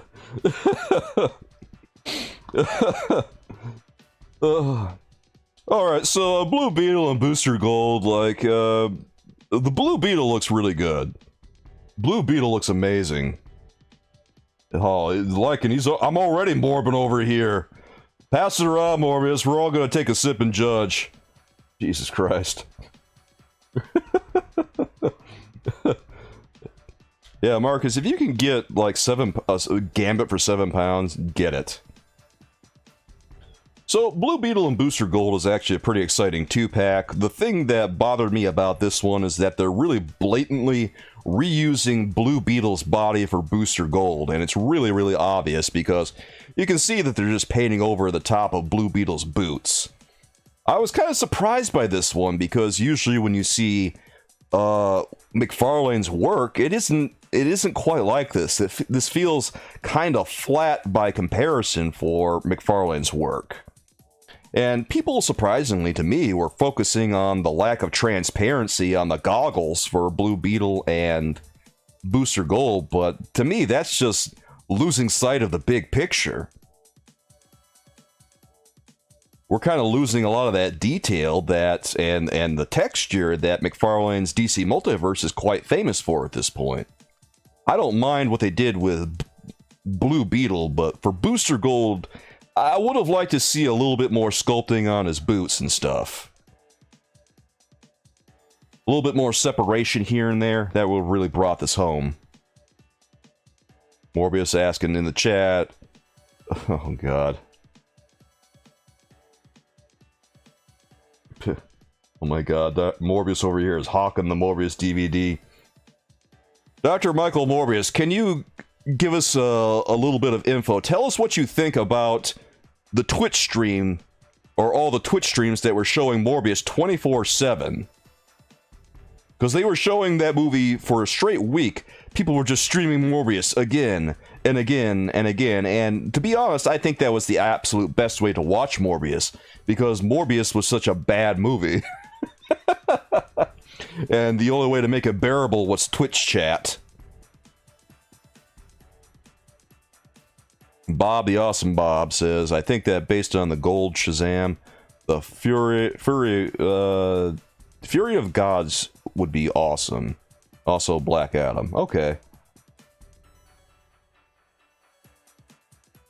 Will Blue Beetle gun snap? I have no idea. I think the Blue Beetle stuff are just props. They don't have any action feature. Oh, okay, we got confirmation. Morbius says those streams really satisfied my morbs. When they took down that channel, I made them pay.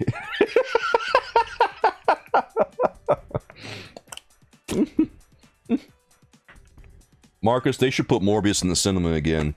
One last time. Remember they tried putting Morbius in the cinema again and no one watched it? Like, Sony really thought that people were going to go and see Morbius. They thought that the Maymays were dank enough that people were going to go and watch that piece of shit again. No, no, no. They were sadly mistaken, bro. They goofed harder than they've ever goofed before. Alright, there's what the box set looks like, guys. It's available right now if you want it. I don't know if I'm going to get this one yet, but if enough people want to see it, then we'll take a look. Marcus, you okay? Oh, Marcus. Marcus. Good lord. So it's like, so you're just watching it in mosaic resolution. Morbius says when it bombed at the box office, it only made me twice as morbiful.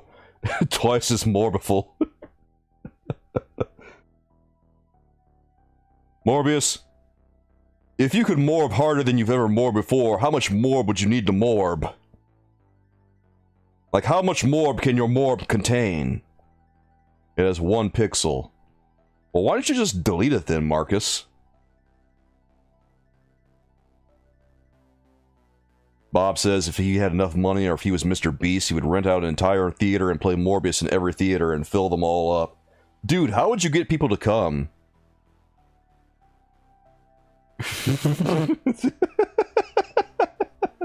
Yes, Rewind. Morb is a verb.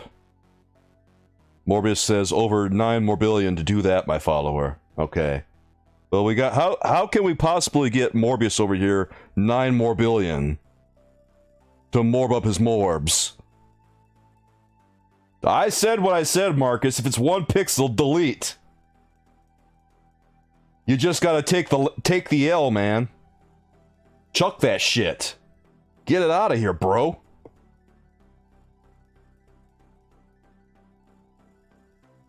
Speaking of Shazam, here's the new Walmart exclusive Shazam, guys.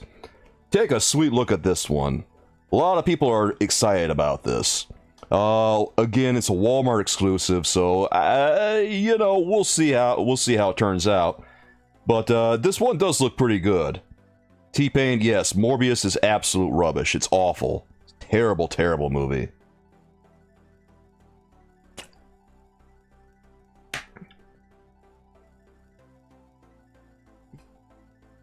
Master says someone already has Shazam. Yeah, I believe it. It's just like the superpower stuff, like, you'll see them just kind of crop up in stores. Like, Shazam isn't a character that I'm particularly stoked for, but seeing a classic version of him is actually really nice. This one reuses the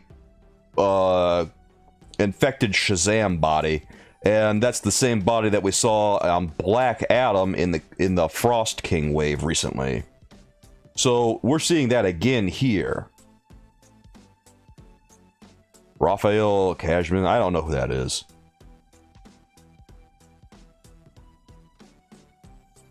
Yeah, but maybe I'll take a look. I don't know yet, Bob. I don't know. I don't spend a lot of time watching other toy YouTubers, to be honest.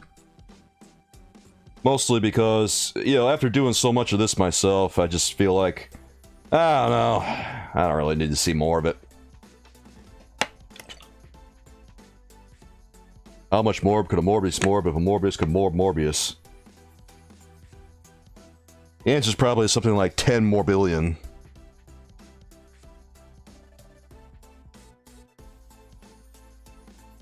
I know Blaze is really excited about this one. Blaze, you told me that you were looking for this one, and if anyone sees it, they want to let you know. You want them to let you know. I saw Parallax on sale recently too. Parallax is sold out. He was available for a little while, but then he sold out pretty quickly. Knightfall Batman is also sold out, unfortunately. We're gonna see them back. Do I ever get burned out on toys? You make videos, edit, and then this. Seems like it's a lot. Yeah, I mean, I don't know if I ever get burned out on it. It's just that after I'm done making all this stuff, and I'm done doing all this stuff, I don't really need to see more toy content. So, very rarely do I watch other toy YouTubers. Sometimes I'll take a look at what Dave Displays Model Behavior's doing, because he's a fun guy. Other than that, not much.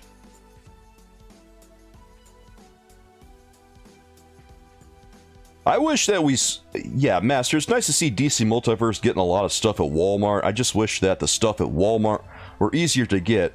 I never got my... I pre-ordered the Batman Who Laughs multi-pack way back when, and then it never came back in stores, and I never got it.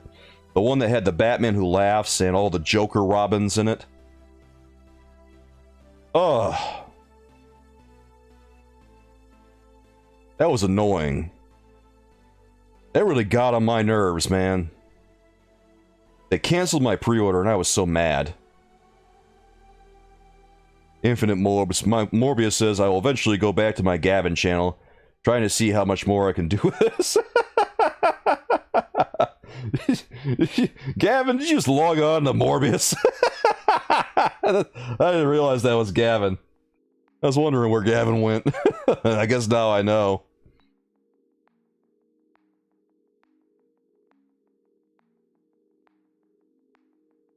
Super 7, dude, I'll probably never get any Super 7 stuff. I don't think does Super 7 even make anything that's in my wheelhouse or anything? I don't remember if they do or not. Marvel Legends Stan Lee was made. You think people would care for a Todd McFarlane like an asked? I don't think so. I don't think people would buy a Todd McFarlane action figure. But then again, Who knows? He might do one of himself. Have I seen McFarlane Avatar 2? Yeah, I've seen his action figures kind of floating around the internet. Alright, Rewind, I'll see you in a few, man. T-Pain is gonna buy 10 Morbius DVDs and watch them all. My god, man. Why? Why?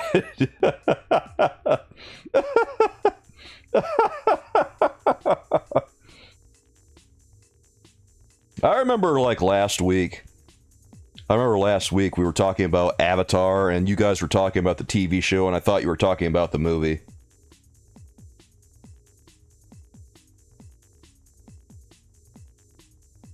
And now I guess McFarlane's doing Avatar the movie figures too. Isn't he?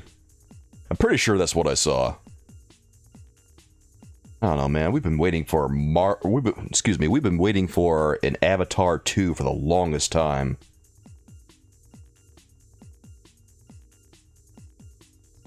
You'd like a Toxic Avenger just cause? Well, does anyone even have the license to Toxic Avenger right now?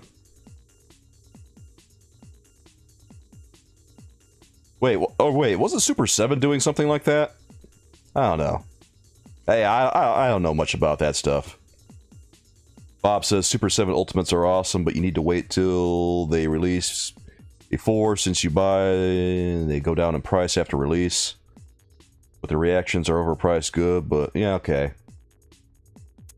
Yeah, they look alright, but I'm just... It's just not something that really fits in with what I do.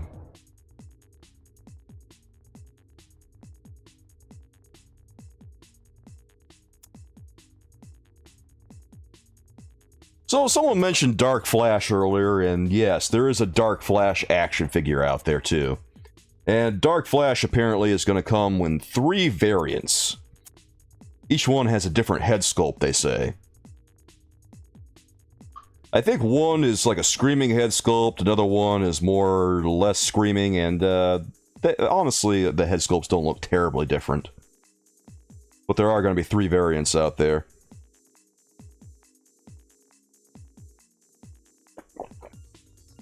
Yeah, Marcus, I think that McFarlane's doing Avatar like James Cameron.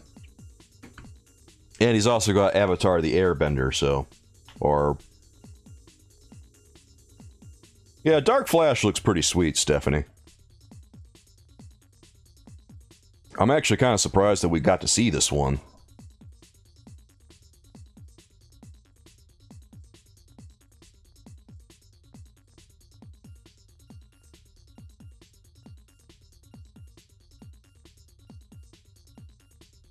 Have I seen what the 3 heads look like? Yeah, I've seen what the 3 heads look like.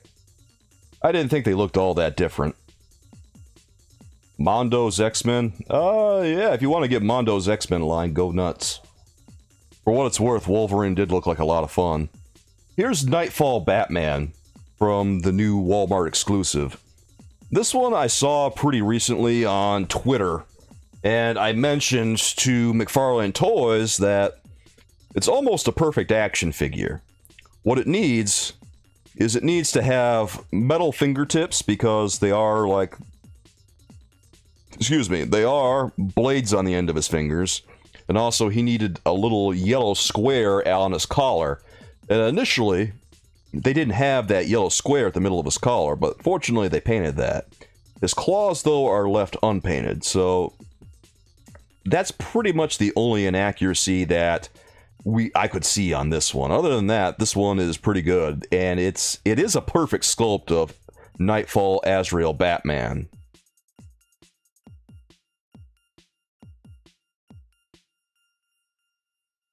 Marcus says they've been creating underwater mocap for the film. It's going to take long. Yeah, but it's been like... What, man? It's been 12 years. I know it takes a while, but it doesn't take that long. The blue needs to be darker? Maybe. I thought the blue looked alright, Stephanie. I wasn't too bothered by it when I saw it.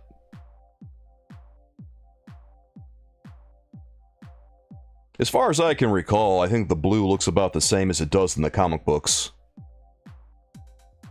Obviously, the cover art here that we see on the trading card looks a little darker, but I think the comic books art inside the comic books is about the right shade. That's why the first took so long. Okay, Marcus. It's whatever.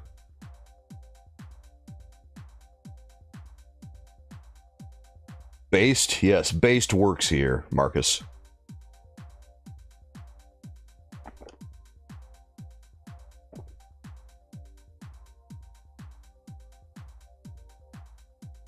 Like I say, Knightfall Batman is another Walmart exclusive. And this one is sold out too at the moment. This one, along with Shazam and Parallax, will probably crop up soon. We also have Superpower. There's a lot of Walmart exclusives recently. Like the Superpowers line is a Walmart exclusive. We're seeing a bunch of these DC Multiverse Walmart exclusives. What is going on with the Walmart exclusives and DC recently? McFarlane Toys. That's so weird to me. Yeah, Morbius had to leave, Bob. He had to transform back into Gavin.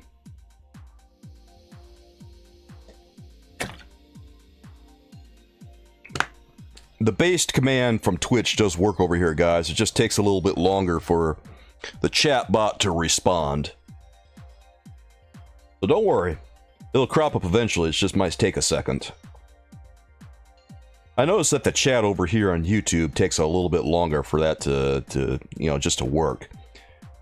Twitch's chat is more in real time than it is over here on YouTube.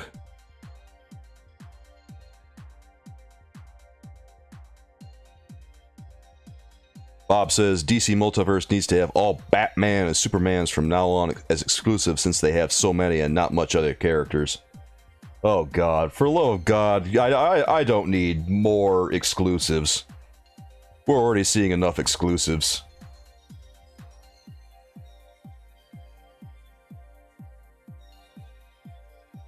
Yeah, that's just it, Stephanie. What's going on with the lack of Target exclusives? Because there used to be so many Target exclusives. Like they had, I think they had Flashpoint Batman. I think that was a Target exclusive. And then they had, what are the Target exclusives they have? Oh, oh yeah, that's right. They just had the Batman Beyond wave, and now they got the Starro wave. So Target has been getting exclusive waves of DC Multiverse Collect and Connect. All the iconic messages are gone. Don't worry, Gavin, because they're going to be preserved for posterity here on the comments on this stream. I don't think they're going anywhere because they're all recorded. You're probably not going to see them on the chat bar over here after this particular stream's over, but you'll see them on the screen. You don't have Target or Walmart over there in merry old England? Well, that's too bad, Marcus. I guess you guys just aren't getting any of these. Oh, yeah!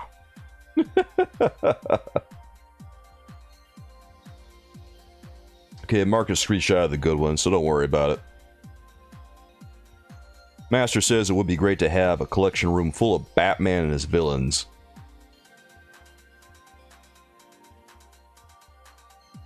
Yeah, I think they've worked through a lot of his rogues gallery right now. So having a collection of Batman and his villains is, pretty doable at the moment. They've got Batman, they got multiple Jokers, they've got Clayface, Man-Bat, they've made a Killer Croc. I don't know if you like the Killer Croc, but they made a Killer Croc. They've got Hush, Harley Quinn. A lot of Batman characters out there at the moment. There's also a lot more that they could make.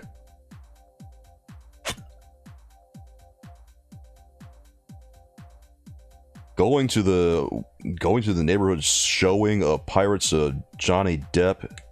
Oh, that's cool, man. Yeah, go for it. What is the Hammond collection? I don't know what that is, Bob.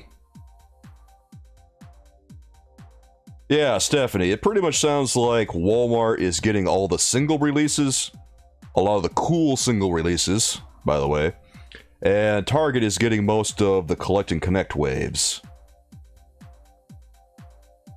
Still waiting on a good classic Batman. Well, we got Year 2.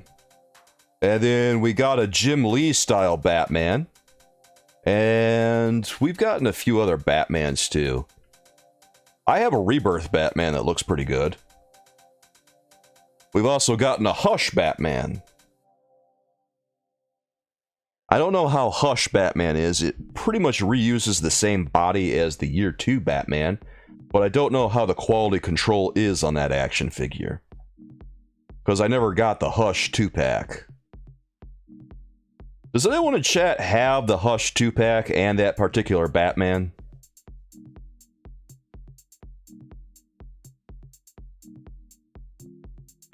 Okay, so yeah, Gavin says there's factory error Hush and a decent collective Detective 1000. I kind of like the Detective Comics 1001. I didn't think it was bad. And I don't know, I thought that there was a running change on Hush Batman that changed like the elbow joint from the black one to the gray one. We need 86 Batman figures with the ability to dance in the Batcopter with shark and shark repellent. So you just want a more detailed 66 Batman. I love that movie, by the way. God, I love that movie. It's so goofy. Are the Dark Flash variants the same character, or are they different ones like the Batman Who Laughs versions of Robin? I think they're all the same character.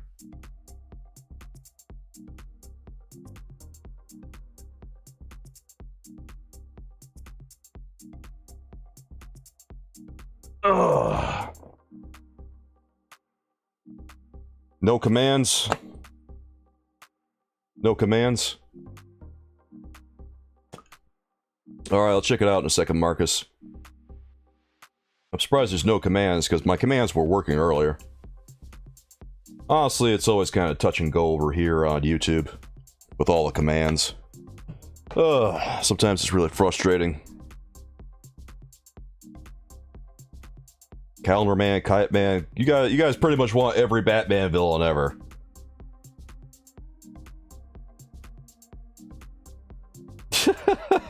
Gavin, how about a Target exclusive Batman versus the Noid from Domino's?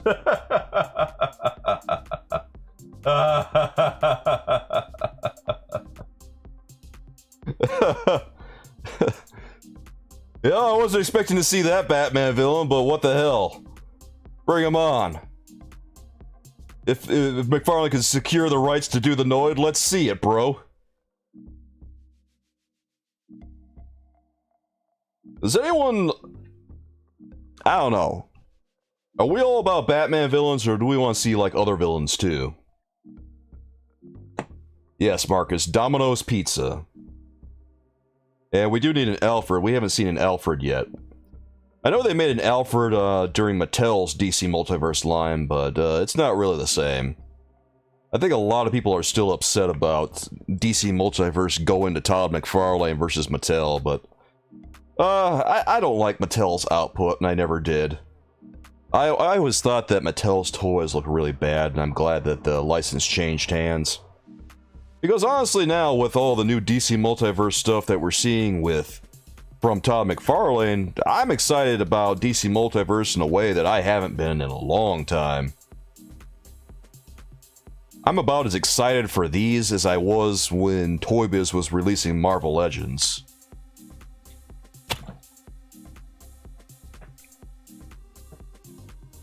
Batman villains are god tier. I think that the Flash's Rogues Gallery is really underrated, though. Like, we do not see enough Flash villains, and Flash villains are really overpowered stuff. Like, Captain Cold. Guys, Captain Cold is stronger than Mr. Freeze is.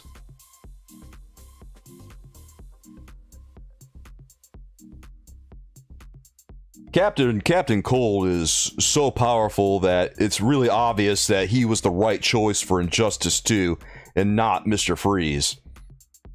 Captain Cold has infinitely more cold tech than Mr. Freeze does. Ares would be cool, also Sinestro and Comic Darkseid. Harley Quinn animated, I would like to see it. I don't know if they're going to do it, though. I really like Harley Quinn, the animated series. I'm kind of wondering about the future of the show, though, and Todd just seems kind of resistant to doing those. Like, it's like prying teeth to get him to do action figures of women. And I guess it shouldn't be any surprise. I mean, we did see the interview footage of him that one time when he was talking about lady action figures, and it wasn't exactly the most enlightened stuff we've ever seen. Batman Master says, Batman villains in Marvel's Doctor Doom, and you're good. Well, we've already gotten a bunch of Doctor Dooms, so you probably just want to see some Batman villains, and you're gonna call it a day. Jeffrey says it's the war of the numbers between Marvel and DC entities. They want to see who's going to crush and crunch them numbers during Christmas time for bragging rights. I think that DC Multiverse is going to pull out another W. I think they're going to go a second year outselling Marvel Legends in North America. Yeah, Bob, the seeing the Joker on Harley Quinn the animated series was hilarious. Like, I love that they just completely redefined the Joker on that series. Yeah, I want to know that too, Jeff. What is going on with that Lobo cycle, and when are we going to get it? Because I've got this Lobo action figure over here. He's begging for a motorcycle, and we're not seeing it yet, man. Oh, God. Oh, God.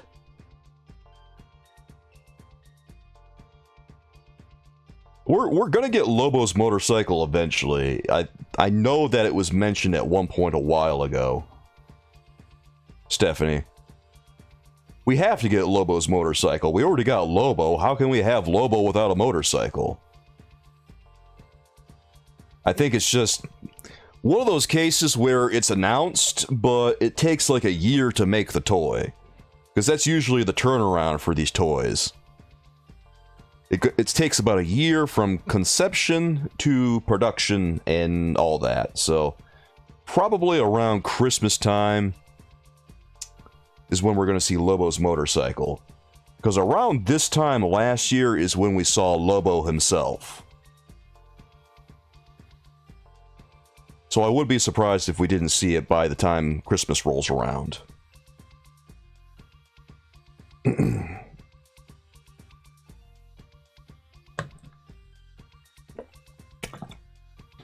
Alright. Ooh, just need a drink of water there.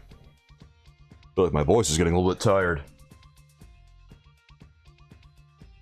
Let's see, are those all of our DC stuff? Yeah, that's all the DC stuff. Wow, that's all the new DC stuff, I think.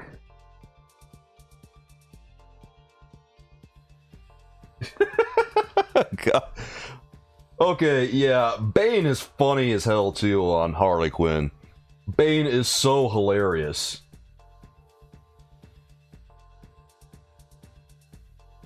Bane is one of my favorite characters in Harley Quinn, and I'm so glad that they haven't done away with him.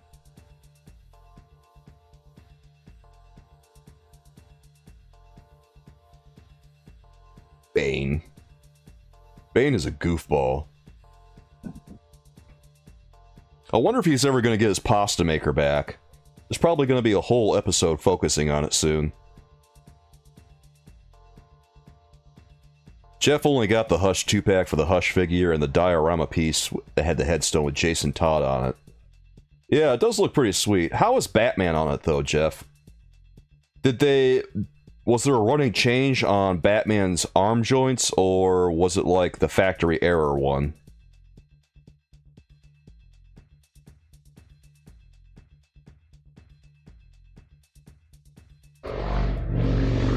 I would love to see like a Harley Quinn wave, like maybe a collect and connect Harley Quinn wave with, maybe we could see Harley Quinn and Poison Ivy, and then Clayface and, I don't know, Clayface or King Shark might be a Build-A-Figure. Or we could even see Bane as a Build-A-Figure. That would be fun, too. I would love to see just something done with Harley Quinn at some point.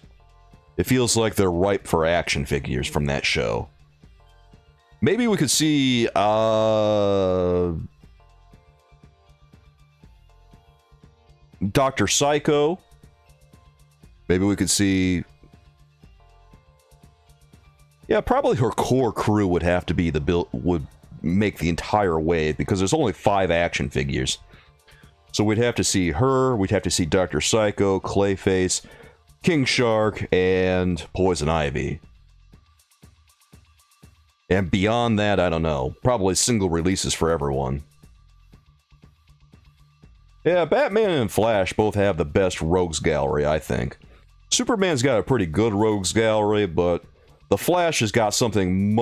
he's got more characters, I think. More iconic characters.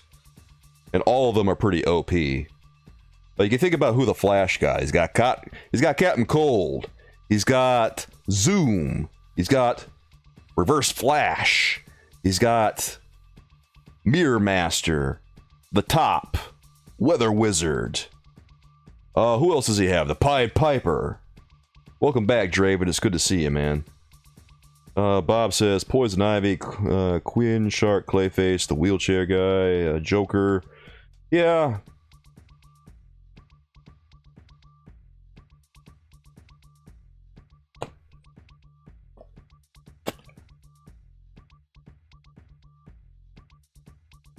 Flash has the best antagonist, Jeff Johns. Oh man, that was harsh. I mean, after he took Barry Allen, or Wally West off the Flash and replaced him with Barry Allen, yeah, pretty much. I think that Poison Ivy should come with Frank the Plant, to be honest, Bob.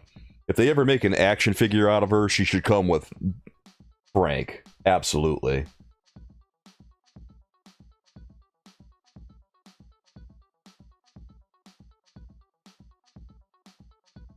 I don't know when we're going to see all the Walmart exclusive stuff come back in stock, but it'll probably happen soon.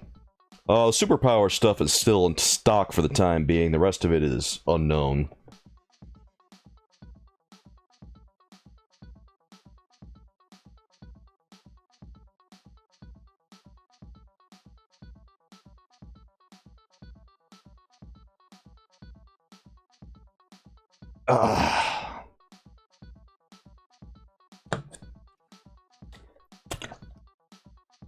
Uncle Frank. Gavin. Uncle Frank.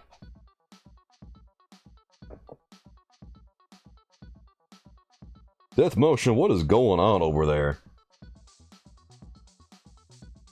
What in God's name am I looking at right now? Bob says that he should be pegged into his stem via his big head so you can take the head off and plug his body. Oh, nice. Oh, yeah. He's got a body now from Season 3 because Poison Ivy's been doing a bunch of experiments and stuff. Oh, was that your beatboxing? I had no idea, Death Motion. I thought you might be having a stroke or something, bro.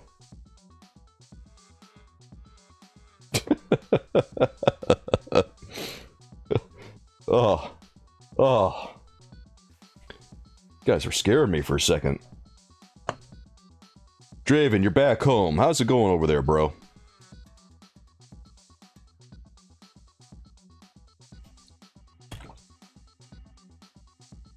Also, how many of our members do we have here tonight? I'm not sure if anyone feels like going on Discord call tonight or not. But if anyone wants to go, any of our members, excuse me, want to go on Discord call, we can connect in a few minutes.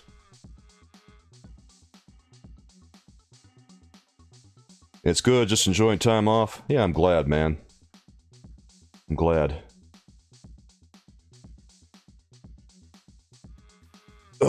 Seems like you've been pretty busy recently. Happens to the best of us, right? Okay, Gamer Rant article says that Season 4 for Harley Quinn is apparently in the works. Okay, well, if it's in the works, great. Honestly, I'm just surprised to see that there's anything going on with Harley Quinn after all the nonsense over at Warner Brothers Discovery. They've been hemorrhaging content recently, and I'm just kind of afraid for everything that doesn't have to do with reality TV. Finally caved and bought a Storm collectibles figure? Hey, great. What'd you get? Did you tell us over on the Discord already? And if so, I think I might have missed it.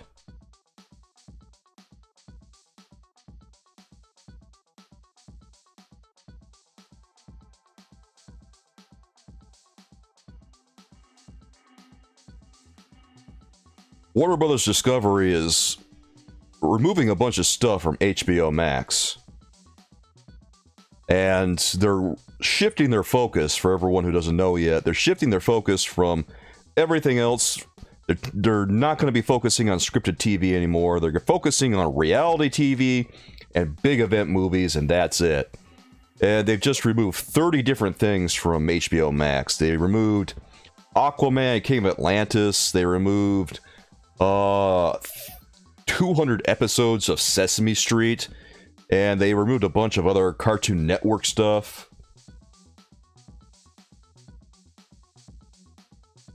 Yeah, HBO Max is really circling the toilet right now. I don't think that their app is going to make it. They're going to try to create some nonsensical new app, and it's not going to have anywhere near the popularity of HBO Max. Why you would want to create a new app when you've already got one with brand recognition, like HBO Max, is one of the dumbest business decisions I have ever heard in my life. Like, why would you want to take the biscuits off of that gravy train? Why wouldn't you just make Discovery a hub on HBO Max? Boom, you're done. It's the biggest W you could possibly have. But no, they're just going to get rid of HBO Max altogether and create a new streaming service, and it's going to suck. It probably won't be long before I unsubscribe to HBO Max. Like if I can't even watch the DC content on there, then what's the point? Yes, Mark, because HBO Max.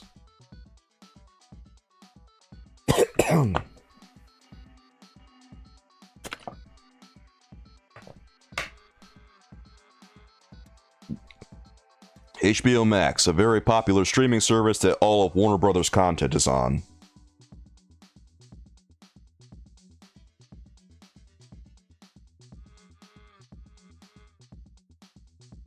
What does it have? Everything owned by Warner Brothers.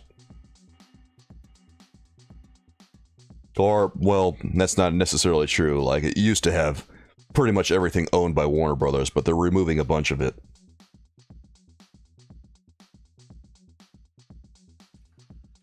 Yeah, right, Ben?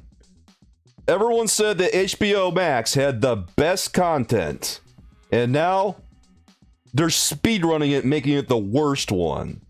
They gotta be they're out of their minds. Ben, what are they thinking?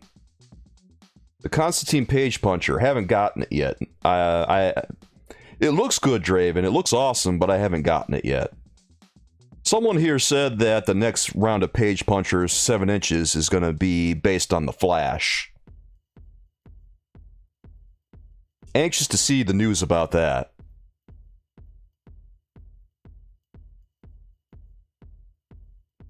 Infinity Train and Mau Mau, yeah, those got removed too. They're removing stuff really, really quickly. Like, they don't even give you until the end of the month or everything. Draven, I hope we get Captain Cold. There's so many Flash villains that I wish that we would get, and Captain Cold is one of them. I'm not sure people realize how good Captain Cold is as a villain. He is really, really powerful.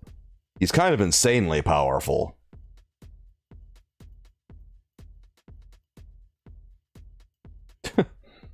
Yeah, there you go, bot. Just completely bird brain decisions. They have to record a score, no one's communicating with each other, and they just cancel it, but they still have to record the score. So the movie's effectively done. Scoob Holiday Haunt, it's effectively done. What's the point of canceling it, man? Yeah.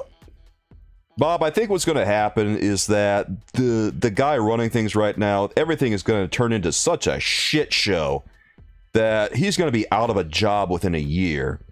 Because I mean, it's just, you know what all this tax write-off stuff is? Short-term gains. But in the long term, it's going to hurt WB Discovery so badly that, Disney might wind up buying them.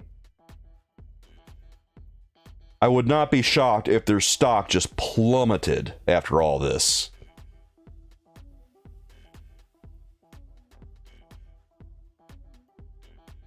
I'm not even kidding. Well, if you feel used to your TV, that's awesome, Marcus, but most people watch streaming these days.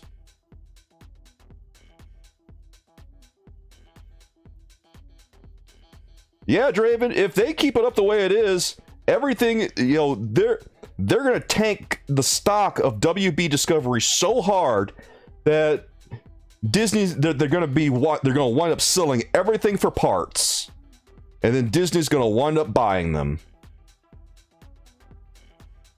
Because you don't see Disney over there making bird brain decisions. You don't see them hemorrhaging their content. They put stuff back in the vault now and then, but they don't just remove it from existence. And they don't just write it off for tax purposes.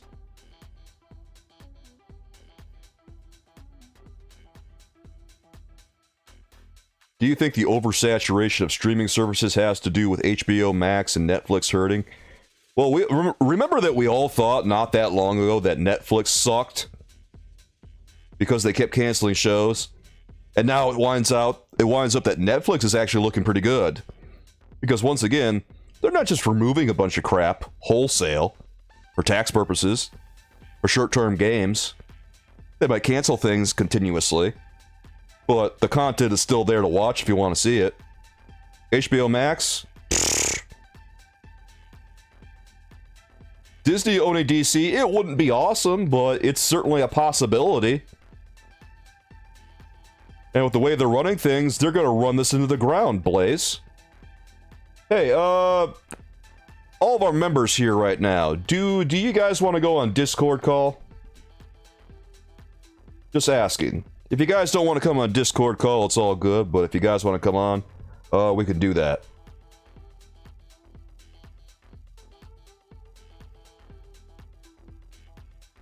It just would not be great. It really would not be great for Disney to own a monopoly on all the superhero stuff. It would suck. Well, it would be trippy at the very least.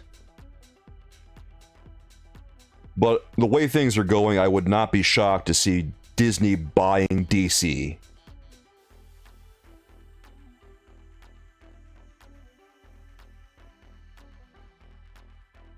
Or not even just DC, they would probably just buy Warner Brothers after they're done hemorrhaging and damaging their brand.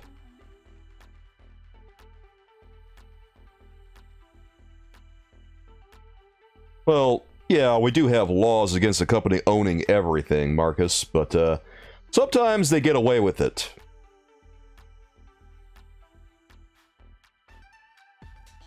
Maybe Superman would finally get a power check. They would probably nerf him so hard so that the Hulk would finally be able to punch him and win a fight. Because right now, there's no way the Hulk would win against Superman.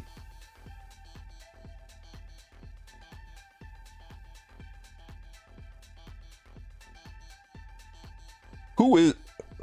Wait, is the Iron Giant not on HBO Max right now? Here I was under the impression that that was one of their things that they had lying around just streaming on HBO Max. Well, I guess not. Shows you how much I know.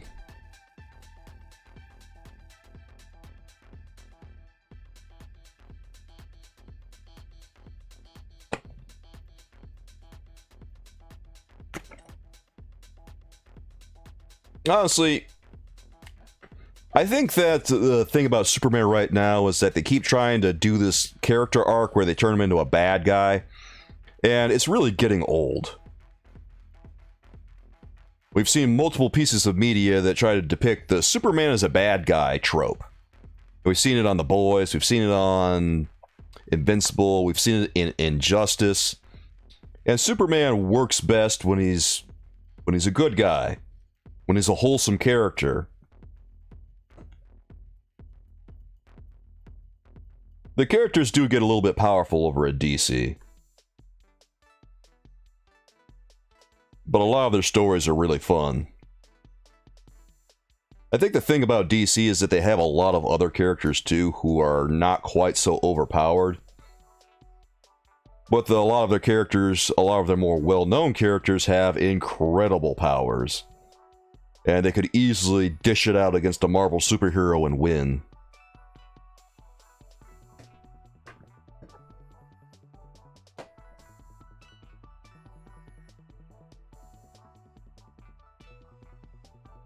Ironically, Batman is one of the most overpowered ones, even though he doesn't have any superpowers. Because all he's got to do is have time to plan and he can win any fight.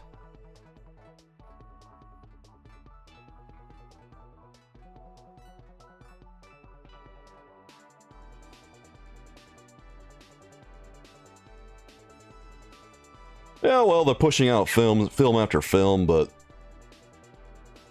there's really no incentive to stop pushing out, TV show after TV show and film after film because people go and they watch them.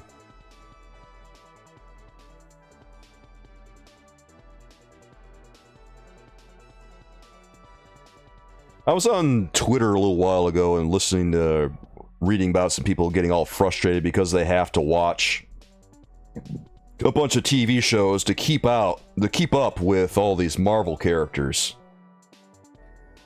And I was looking at that and thinking to myself, I don't know what the problem is. There's clearly a demand for the content, and Disney's meeting it, for better or worse.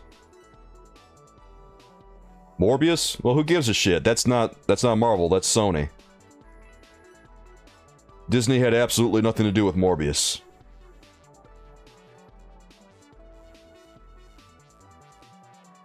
Venom and Morbius are both Sony, they're not Disney.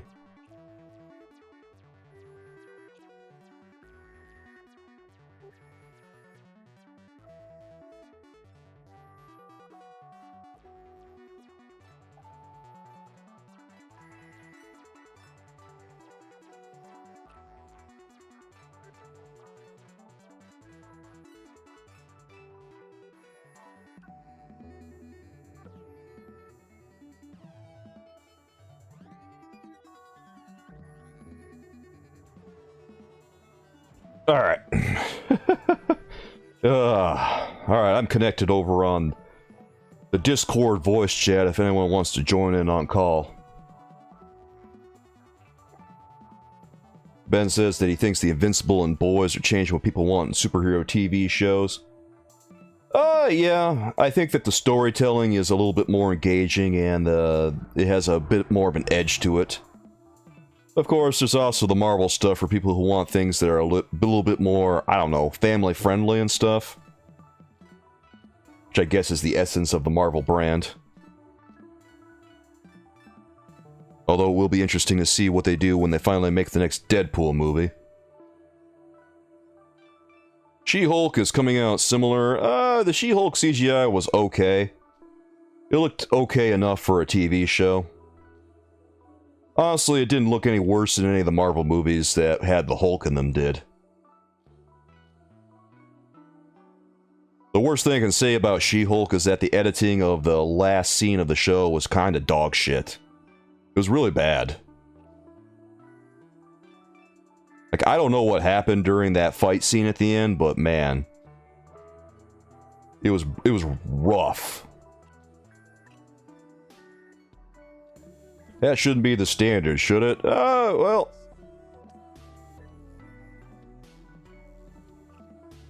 It probably shouldn't be the standard, but for pumping out Marvel stuff, it looks like it is.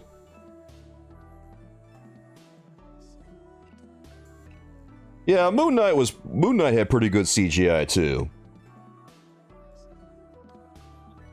She-Hulk, I think what's happening is that a lot of the visual effects workers, they're kind of getting turned off on Marvel right now, and Marvel wants to work with non-union workers from visual effects houses, and I don't think it's doing their product any favors. Like, you see a lot of CGI from movies like Avatar, you see CGI from movies like some of the Pirates of the Caribbean movies, and it still holds up pretty well. But then you look at some of the stuff that we're seeing now from Disney movies, and it's a little rough around the edges in some areas.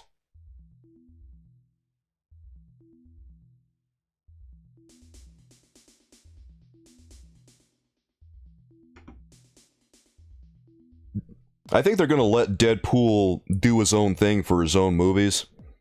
But once he gets into like other Marvel movies, he's going to be a little bit more PG-13 than he would be otherwise. Obviously, he's going to be more PG-13, but that's nothing new. In all the old Deadpool comics way back when, he was always pretty PG-13, so it's not a big deal.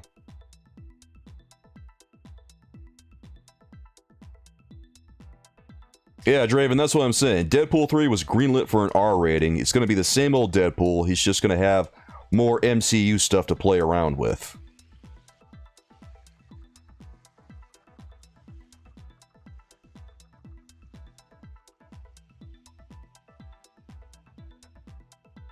Alright. Hold on a second, Blaze.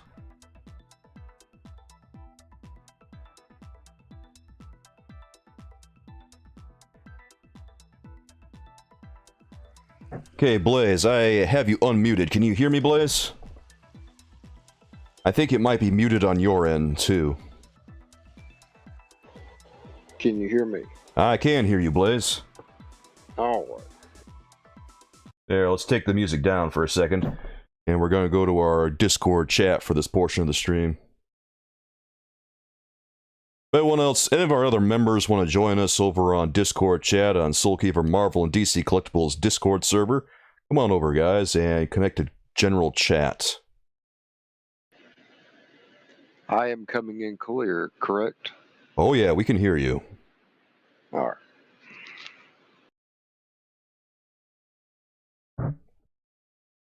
Ben says, have we heard about the stunt woman that died on Deadpool 2? I did not know someone died on Deadpool 2.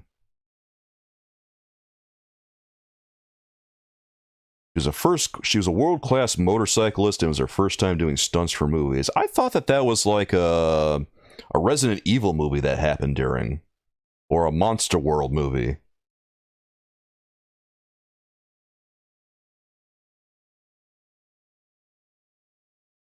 Hold on.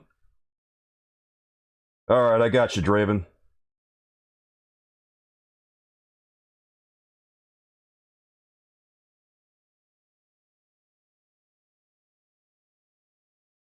Oh, it happened for both? Marcus over here confirming that it's happened for both. My god, I had no idea. Astrid, if you want to come on Discord chat with us if you'd like. The RE1s didn't die. Why is the Discord chat set to push to talk? Is it because people's mics are overlapping? I think it might be, yeah. I have the voice channel set to not mute people, but I guess that you have to press something to get yourself started when you're on a mobile device.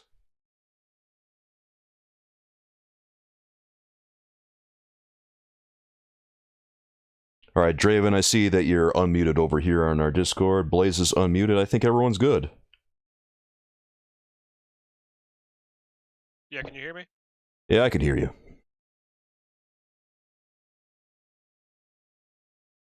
I can hear both of you. Yeah, I can hear you.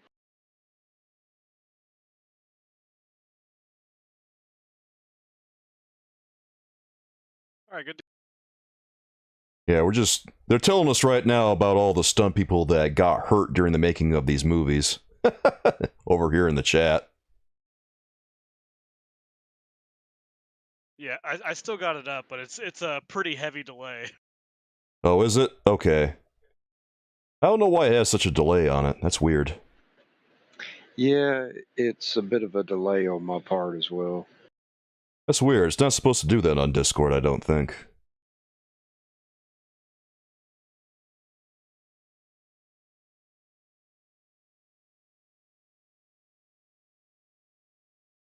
I'm gonna have to check the settings on this and make sure that nothing's all messed up or anything.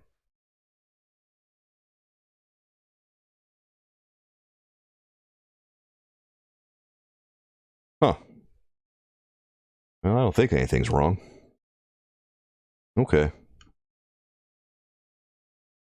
I think it's just latency between both YouTube and Discord. Oh, yeah.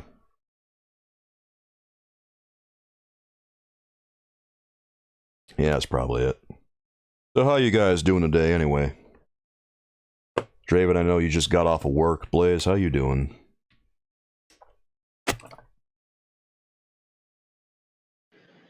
I'm doing pretty good.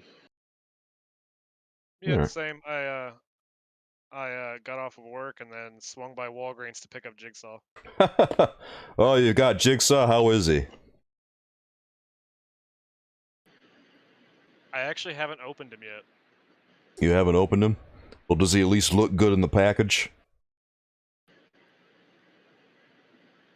He at least looks better than than windowless packaging and Well, some rendering on him. yes, well, I mean, it's hard to not look better than windowless packaging. If he didn't look better than... Yeah, I'm not really looking forward to the windowless packaging. The windowless packaging is... Alright, well, here's the thing. I already bought my first windowless toy the other day. I bought my first windowless toys, plural, since I got 90s animated Wolverine, and I got Amazing Fantasy 15 Spider-Man. And I'm crossing my fingers and hoping that they don't turn up all messed up. Well, at least with the Wolverine, it's in a VHS style box, so it looks.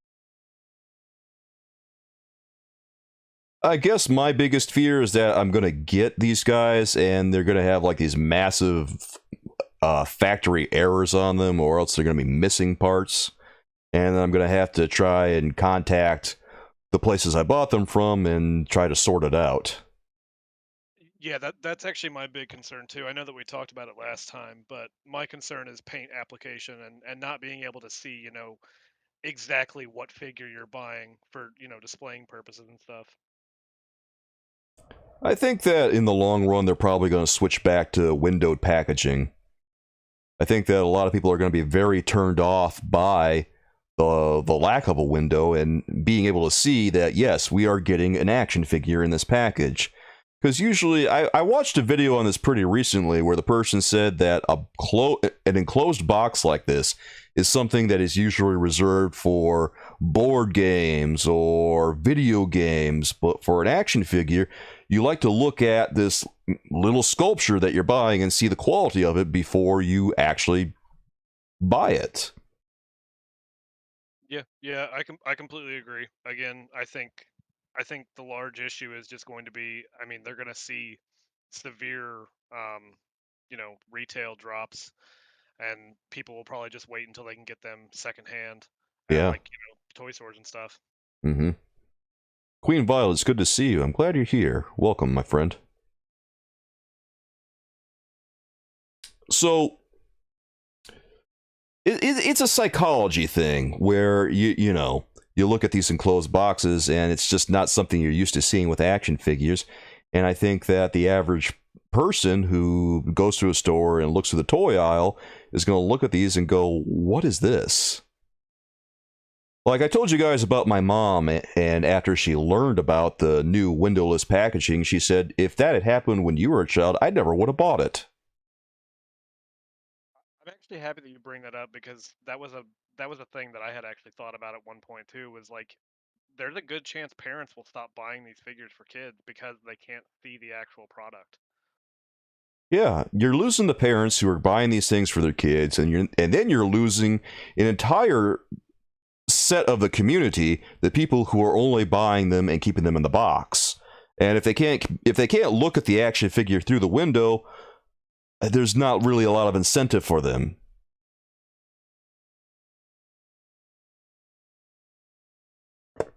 Yeah, and like it's funny that you say that too, because like Sentry is one of my favorite characters, even though he's kind of been in Marvel's plot device recently.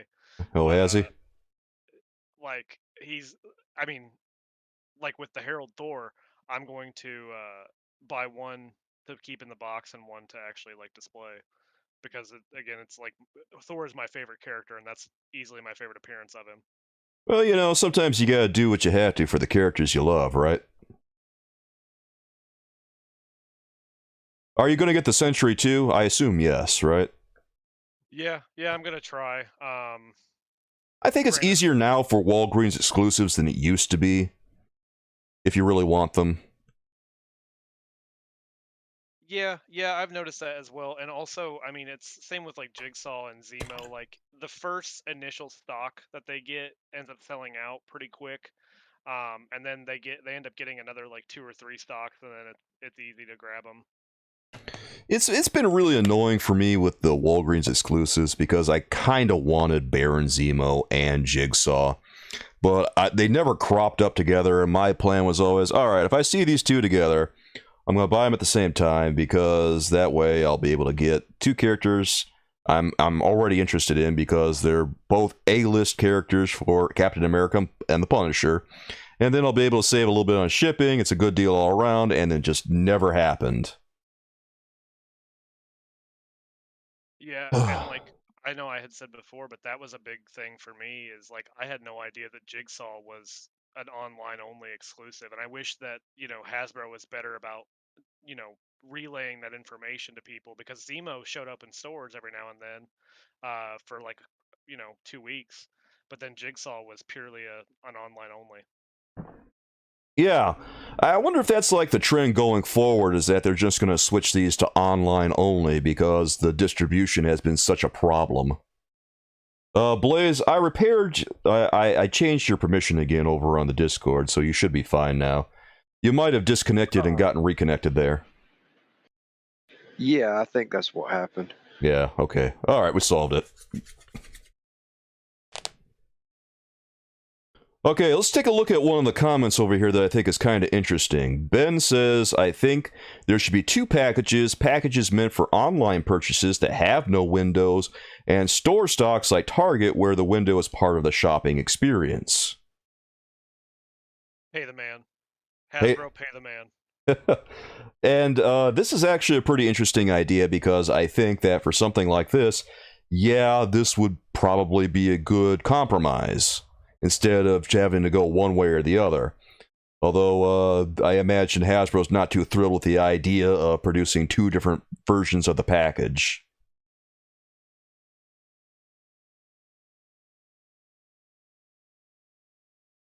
But I guess at that point, they have to ask them how serious are they about quote-unquote going green?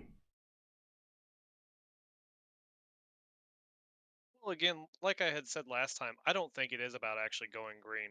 I think that ultimately this packaging is a cheaper option for Hasbro, and I think they're trying to, gain as much profit from every product as they can. Yeah,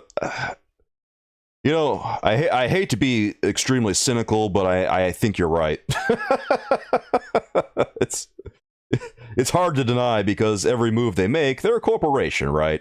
And at the end of the day, their job is always to try to make record profits. And this packaging is just another way of trying to make that happen. Although I think they might find themselves in a little bit of a bind within too long. This packaging has not become standard yet. It will be, though, and not too long.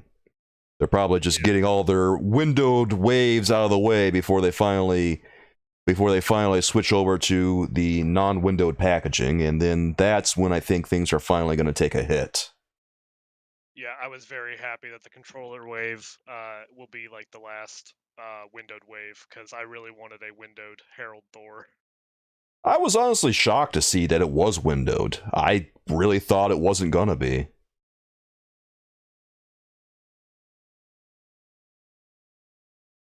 I mean, yeah, I agree. I think it was because they had already revealed it before they had really started moving into the whole like the marketing push for windowless packaging. Yeah. So I think that's why they chose not to do it. Yeah, I think it's just one of those things where they had it in the pipeline for a long time already, and then they made the decision, and then it's just the last dregs of the window packaging going out the door. Yeah, I feel like this is going to be across the board for all Hasbro products going forward, though I don't think it's just.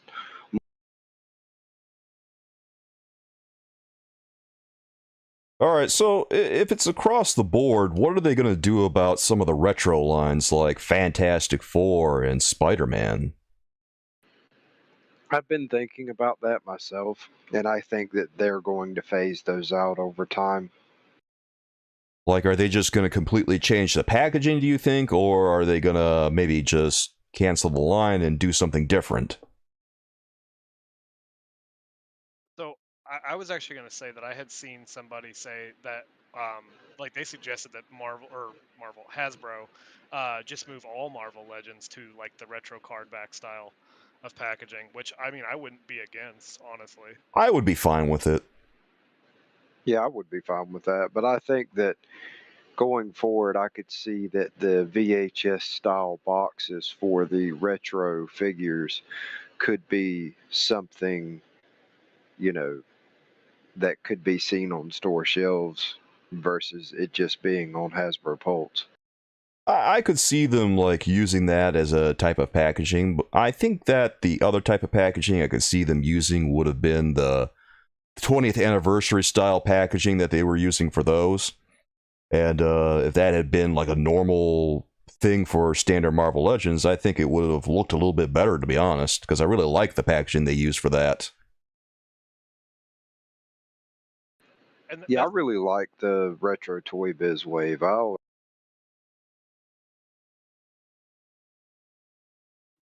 that's what I was gonna say too. Is like that's something else that like makes me wonder. You know, if they end up doing a series 2 of the retro Toy Biz wave, how are they gonna handle that now? Well, I imagine that they'll probably do a VHS style thing, or they'll probably just enclose it this time. And you know what they'll probably do is they'll probably place it inside of this new standard windowless packaging, and they'll put some colors on it like you see on the 20th anniversary, and that'll be the end of it. Yeah, I could see them going that route, which, again, I don't really have a problem with that. What I have a problem with is the speculation of quality control itself, theft, uh, you know, things of that nature. Theft is the biggest problem that we have to deal with, especially if we're going to be buying these from the store. If they're going to take this route, like what is there a way that we could maybe prevent theft or anything that they could do on their end? What was that? I just said I've actually already thought about this, and it would be so simple to just put a Hasbro sticker, like a Hasbro seal on one of the edges of the box, or all of the edges of the box, and if that seal is broken, then you know it's been tampered with. You know what I mean? But Yep. they Yeah. did nothing about it. Yeah, I that think would be simple. That would be the best thing. Yeah, I think that could be really cool, and do it like WWE Mattel Elites have a authentic sticker that they put on their boxes. It could be something like that, or the SH Figure Arts where they have authentic sticker, but instead of it being on the box, it's covering up where you would open it up at. See, excuse me. See, that's a good idea. That would be pretty simple just to do that. What you could do is have something like that, or a seal of quality across the flap, so that you know if it's been tampered with, like you guys said, then you know you shouldn't buy it because there's no more seal of quality. and then you can move on and try to get a different one.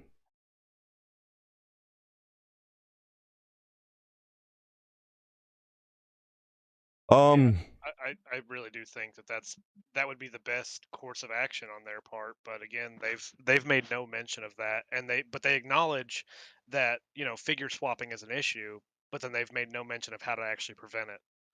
So what are we supposed to do? Just open toys in the store, like open boxes in the middle of the store before we buy it? You know what I Yeah, mean? that looks like what the solution for the time being is supposed to be until they issue some sort of measure like that where they have the seal quality across the flap. We literally have to open our toys now to see if everything's in there before we buy it. I have no idea. I've been thinking about that myself. While they acknowledge that this could become a problem, they're not doing anything in the way of maybe preventing this once it does come to mass retail.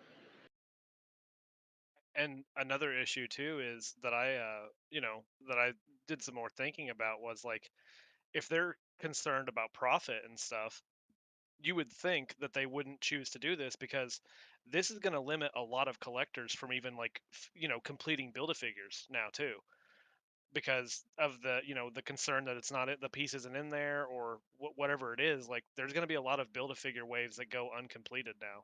Oh, you just know that once you get into the store and see all these new Build-A-Figure waves out, that there's going to be so many boxes missing parts. It's going to be a whole big thing. And then you're going to have people checking their boxes in the middle of Target or Walmart or wherever. You know the store is going to love that when they got people opening the merchandise before they go to the register. Well, I've been wondering about the future of Build-A-Figures, and I'm kind of leaning towards the idea. Now, this is just my opinion. Maybe they're going to phase that out. I mean, we have been doing the Build-A-Figure concept for so long now. I wouldn't mind something new, something fresh, but I'm not sure what that idea could be. Um, I don't know. I think if they phase out the Build-A-Figure, then we're going to see much fewer obscure characters in lines going forward, and we're going to see a heavier focus on the more popular characters, like, the usuals: Iron Man, Spider-Man, Captain America, Thor, Hulk, yada yada. Please, no more Iron Man or Spider-Man, please. Oh, if they get rid of the Build-A-Figure, that's what you're going to see, bro.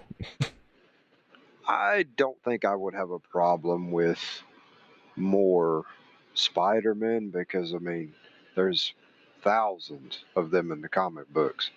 But I am kind of burnt out on the Iron Man armor. And also Blaze too. So like, I agree with you. Like, I wouldn't be against a change up, but also, all of this being said, I would only still purchase the ones that I care about, and even then, I would reconsider if they didn't drop the price. Like, if there's no Build-A-Figure piece included, and they didn't, include more accessories to make the price worth it, yeah, there's no point.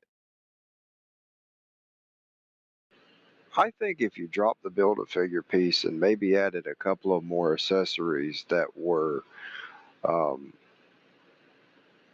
unique to the character, such as Cable has two unique guns. Now, yes, we have seen those in the past, but maybe we could add a little bit more to Cable than that. Maybe add a couple of alternative guns that maybe he used in one issue, or maybe Spider-Man has his a cloth lab coat or an unmasked Peter Parker head, something like that. Yeah, just a few more accessories. If we're going to get rid of the Build-A-Figure, it has to be a more alluring package, and we've been seeing that with a lot of action figures recently. I think, I think the Amazing Fantasy 15 one was a pretty decent release. Like, if you bought it from Target, it was what, $26.50. It wasn't the worst price ever, but it wasn't standard price. But still, you got extra hands in the package, you got some webs, and it didn't feel like it was too bad. Yeah, I agree. I really like when they add more accessories that is unique to the character, to that. I think that, for instance, one of the things that I really like about NECA is when you buy like a NECA figure, everything in that box is, you know, unique to that character. You don't, and I mean, not necessarily with the NECA TMNT animated line because those accessories go to other figures, but I'm talking more like Jason or Freddy or, what have Yeah. you. Yeah, I only have one NECA figure, which is Goliath from Gargoyles, and yeah, like I completely agree, and essentially that's all that I was saying is like if they get rid of the Build-A-Figure piece, the only way that they could keep the price where it's at is if they include more figure-oriented accessories and stuff. Do you think that they would actually do it? Is what I'm wondering, or would they use it as an opportunity to just maybe not include the Build-A-Figure but keep the same price tag? Because I'm thinking I'm leaning toward that's where they're going with that if they get rid of the Build-A-Figure. Well, there are so many obscure characters that can be made as a Build-A-Figure. However, the question that I have and have always had is how successful is a Build-A-Figure wave with an obscure, and I'm talking obscure, Build-A-Figure? Oh, how successful? I have no idea. As far as I know, the Build-A-Figure is just something that they do to encourage people to buy the other figures so they can complete this other one. Because, that sense of incompletion kind of nags at you, so it kind of makes you want to go out and get those other pieces. Like, does anyone else have that feeling when they have an incomplete set of some action figure or another? Like, me, I have Ursa Major, I have one part from that action figure, and then I got one part of the Blob, and then I look at them and it kind of bothers me. Not for me. I think the only Build-A-Figure that I've been interested in here recently is the latest Reaver figure, and to be honest, I'm not really interested in many of the figures that were in the wave, so I'm honestly Reaver. going to have to go, yeah, I'm going to end up having to go to eBay or, secondhand and buying just the Build-A-Figure itself. We're talking about Bonebreaker, right? Yes, we're talking about Bonebreaker. Bonebreaker. How much is he going for now, anyway? I do not know. I haven't gotten to him on my list yet. All right. Oh, sorry. Go ahead. That's all right. I was just saying that I think that the Bonebreaker wave is one of those waves. I think that one and the controller wave are probably a couple of waves that will probably be discounted sooner rather than later. Yeah, so that's what I'm about to bring up was the controller wave because like I don't have a single Iron Man yet, so I'm gonna get the Mark 70. But I'm gonna get the majority of the controller wave, so I was like, well, I might as well go ahead and just complete the wave, and whatever figures I don't really want, well, that's kind of the beauty of like getting into customs and stuff is whatever I don't want I could just use. Yeah, I saw some of the customs you were doing. You've been doing some really beautiful stuff, Draven. Thank you, I appreciate it. Yeah, again, when it comes to skin tone, like flesh tones, you guys can thank my fiance because I struggled with Conan. Well, did she do the paint on those? I did the painting, but she did the mixing. Oh, I am okay. terrible at mixing skin tones. Okay.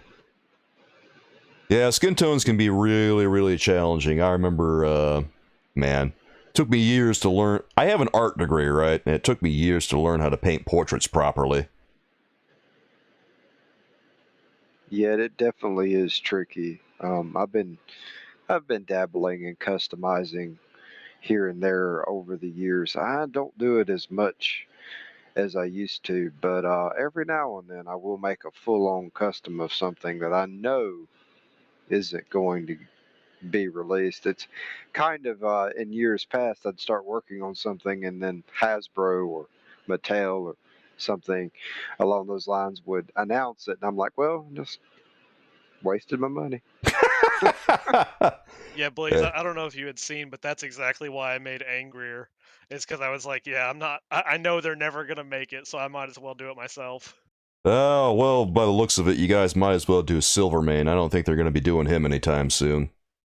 Yeah, no kidding. It was atrocious. Oh my That God. whole set for 120 US is just insane.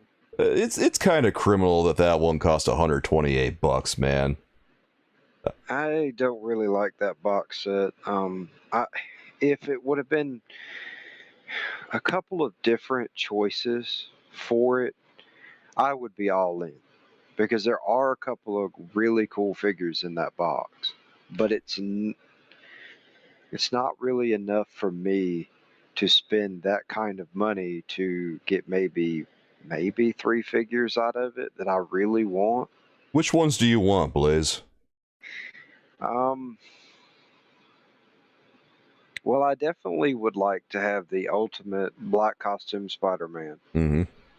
I think it's the Human Fly. Yeah. I would like to have, and I wouldn't mind having the Silvermane, but I kind of want the Silvermane as for parts, so I could make a correct one. Hey, Yeah. Blaze, that just reminds me, if you ever want figures that are specifically from sets like that, or like if you ever want just to build a figure from a wave, check out Dorkside Toys because they specifically do that. When they get product in, they'll take pieces from waves or they'll take figures from sets and they'll just sell individual figures or individual build-a-figures. You Oh know, wow, I didn't know that. yeah. You know, Blaze, you might be able to get a Silvermane head from Speed Demon from way back in the Absorbing Man wave in 2016. I think you might still be able to get him for a pretty reasonable price. Yeah, I was wondering about that the other day. Now I know that his wave mates are extremely expensive. Yeah. So I was wondering if he was up there in price as well. I saw a Speed Demon in a couple of Walgreens like a year ago when they were having their big sale. No one really wanted him. It was all him and Lady Beetle. Lady Beetle wasn't a bad figure. Nah, I have her. She was not bad. She was actually a pretty decent one, I thought. But God, no one wanted Speed Demon, and he came with Silvermane's head on that little RC car or whatever it was. Yeah, I wouldn't mind taking Silvermane's head, and I don't really know what parts I would use. I'd have to really think about it, but I think there is a way to create a more classic version of Silvermane using the Marvel Legends parts. I imagine if you had, I don't know, something that looks a little bit more like a Terminator lying around, you might be able to use that as a base.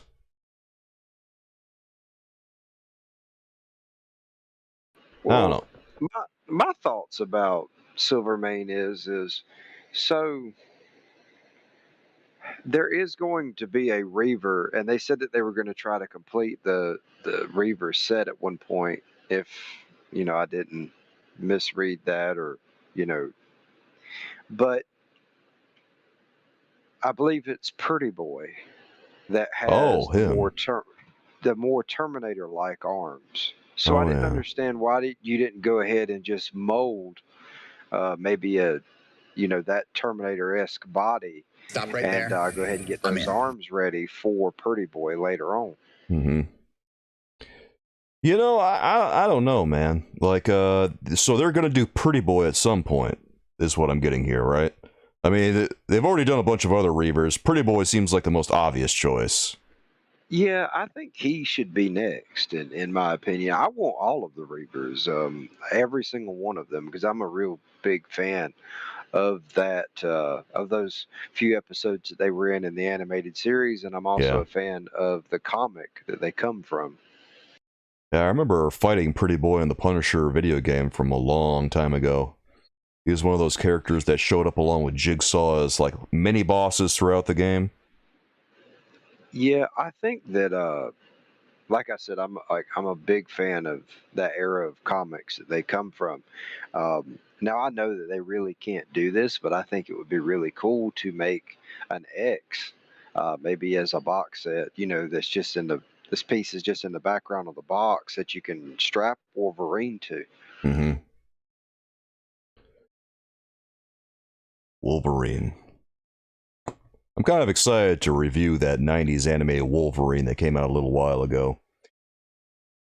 If anyone wants any of the 90s animated toys right now on Shop Disney, you guys can get them for $1 cheaper than you can on Amazon, or not Amazon, Hasbro Pulse. And also, there's a code that allows for free shipping if you want it. I really want Morph. He is the last piece I need to complete my 90s animated collection. You might have to wait a little bit for him to go up on Shop Disney. Shop Disney gets them, like, obviously months after they initially appear on Hasbro Pulse. I have to ask, what do you guys think about the cell shaded like paint application they're doing with those figures? It's okay in some areas, but in a lot of areas, like on Storm, it doesn't look bad, right? Because she's got that shine on her costume, and it looks mostly fine. In other areas, it's really awkward looking, and it kind of looks like I've said this multiple times, but it kind of reminds me of a middle schooler trying to add shading to their drawing, but they don't really understand light sources. It's so funny that you say that too, because since I started getting into painting and specifically like painting, customs and stuff, that was my thought after seeing as I was just kind of like, why didn't you guys just go with like a high gloss paint? Because it still would have given you, the same effect that you were trying to go for without putting, these hard lines on the figure of Yeah. different tones. Yeah, the different tones don't really work for me because it's kind of trying to imply shadow, but the thing of it is that you have to for it to really look good, you would have to shine a light on it in a very specific way, and even after you do that, the shading is so awkward on them that it's still going to have that weird two-tone look on them after you're done focusing your light source on them. I think that what they should have done is they should have just done like kind of like the NECA animated Teenage Mutant Ninja Turtle stuff, where they did these hard outlines around some of the areas of the figure, so it looks like a little bit more like a drawing. And then that way, I think it would have looked a little nicer. Yeah, I agree with that. I think that would have also been a really good choice as well. But again, I mean, we've clearly all figured out that Hasbro's pretty bad about just recycling everything. I think that the 90s animated stuff had potential when they first announced it. Dad KAK just subscribed. Thanks for subscribing, bro. He asked, how did you buy the 2-pack Spinneret set? How was the 2-pack's quality control? I did not buy it. There was not really enough interest in that pack for me to get it. Marcus, you heading out? I'll see you later, man. Back to what we were talking about here. The 90s animated stuff was... it had potential when they first started it, but then as it went on, it became more and more evident that it was just a recycling line, unfortunately, and that was kind of a bummer. I don't think we really understood what it was going to be until Storm came out, and then it became pretty obvious.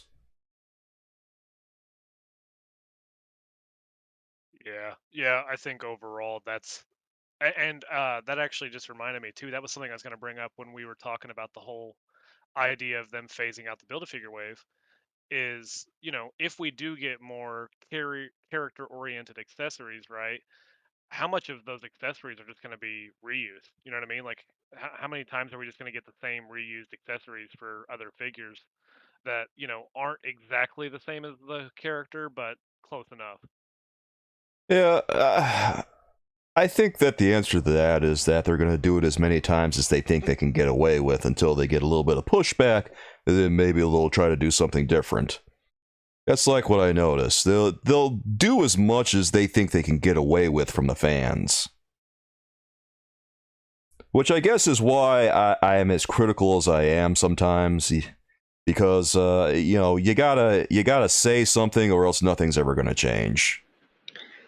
I was thinking about this today as I was looking at my collection, and I look around and it feels like when I get to my Marvel Legends section that the figures feel dated. Even though some of them are brand new, they feel dated. Because if you look at the GI Joe, for example, you look at the GI Joe classified line, Mm-hmm. they have a lot of sculpting detail. They have unique molds. Each individual character looks completely different from its counterpart, unless it's like an army builder, you know. Yeah. But then when you get to the Marvel Legends, you see 3, 4, 5 bucket cap molds on the shelf, and yeah, sure, some of the sculpted parts that they put over the top of it makes it look different, but then when you really look at it, they don't. It just seems like it's the same figure over and over again with different paint, a different head, maybe a different, piece here and there. Yeah, well, this kind of opens up a discussion about how much fans are willing to take, and well, from Marvel Legends fans, it seems like they're willing to tolerate a lot, and I think that's what's happening here is that the fans seem to just tolerate the massive reuse across the Marvel Legends brand, and so Hasbro just keeps doing it because they know people will buy it. Well, another thing is I'm a huge Power You're a huge Power Ranger fan? Ranger, and I collect the Power Ranger.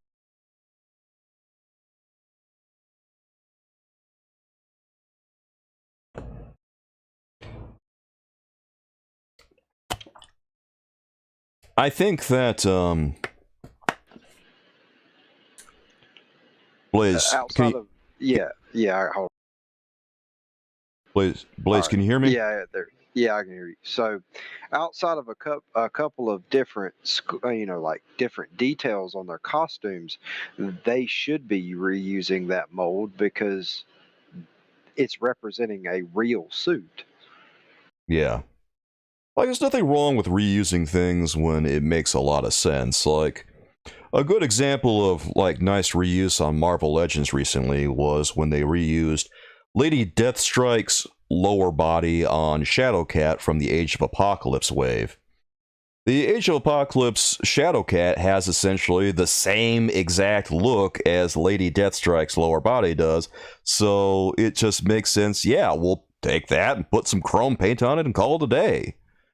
I mean, what are you going to do? There's literally no difference between those two looks. So obviously, you're just going to reuse that. But, when you have Bucky Cap again and again and again, you have to consider how long has Bucky Cap been in use? Bucky Cap has been in use for what?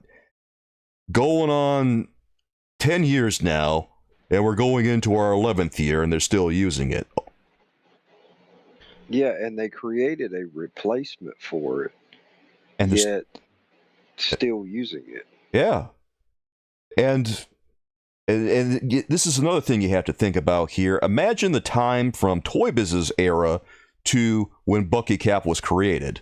That was what? About a 5-year span from when Toy Biz stopped making Marvel Legends to finally getting Bucky Cap in 2012? Okay.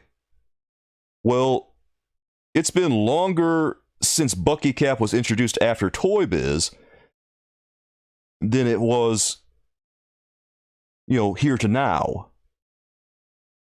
10-year span, of course it looks dated. Because Bucky Cap appeared 5 years after Toy Biz's reign ended. And now a decade later, we're still looking at it. After 5 years, it was already outdated.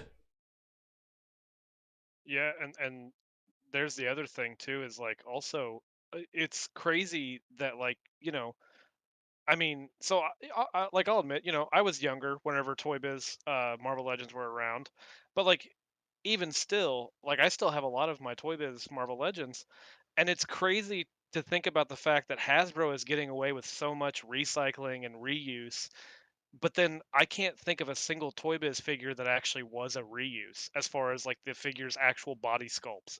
Yeah.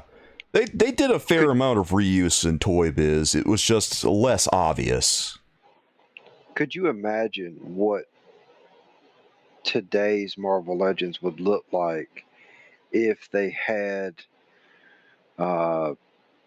if they had unique sculpting, if they had more detail, if they had more paint applications, I honestly believe that they would be right up there with McFarlane's DC Multiverse. Yeah, McFarlane's DC Multiverse is pretty much top tier for sculpting work. As far as paint apps go, you see that they cut corners here and there, and usually it's not like a real bad thing. Like occasionally you'll see a Knightfall Batman that doesn't have silver claws, even though the sculpt is S tier work. But I guess it depends how you feel, guys. What's more important to you, having top-notch paint apps or having a top-notch sculpt? Top-notch sculpt. Because at the end of the day, if you really want to, you can fix a paint app, but it's a lot harder to fix a sculpt. Yeah. Oh yeah. Yeah. It's. I will say, like, I mean, I completely agree. I think if we give it another 5 years and Hasbro keeps doing the same thing they're doing, I mean, sure, Hasbro might be making more money in the long run, but as far as like public perception goes, I have a feeling that McFarlane will end up surpassing Hasbro, or at least Marvel Legends. Well, let's think about this. Like, last year, McFarlane outsold Marvel Legends in North America. A lot of people were in denial about that, but it's real. It happened. He outsold Marvel Legends. He outdid Hasbro. I'm sorry, what were you saying? Oh, I just said I actually didn't even know that. That's I'm surprised by that. Yeah, in Canada and and the USA, McFarlane outsold Marvel Legends. And I participated in that because... What's that, place? I said, and I participated in that. I almost have a household full of McFarlane Toys. Well, after their initial, the first waves that we saw from McFarlane in 2020 were a little bit rough as they were getting going, but going in 2021, the quality got really good, and things got really, really nice across the board. The Mega figures had kind of a rough start, too. Yeah, they did, but I mean, if you really look at the overall quality of the DC Multiverse versus the quality of Marvel Legends and just stand them beside one another on a shelf, I mean, it's night and day. Yeah, I agree wholeheartedly. DAD says here, the problem with McFarlane is that due to the design for joints, it's not as fun to play and pose.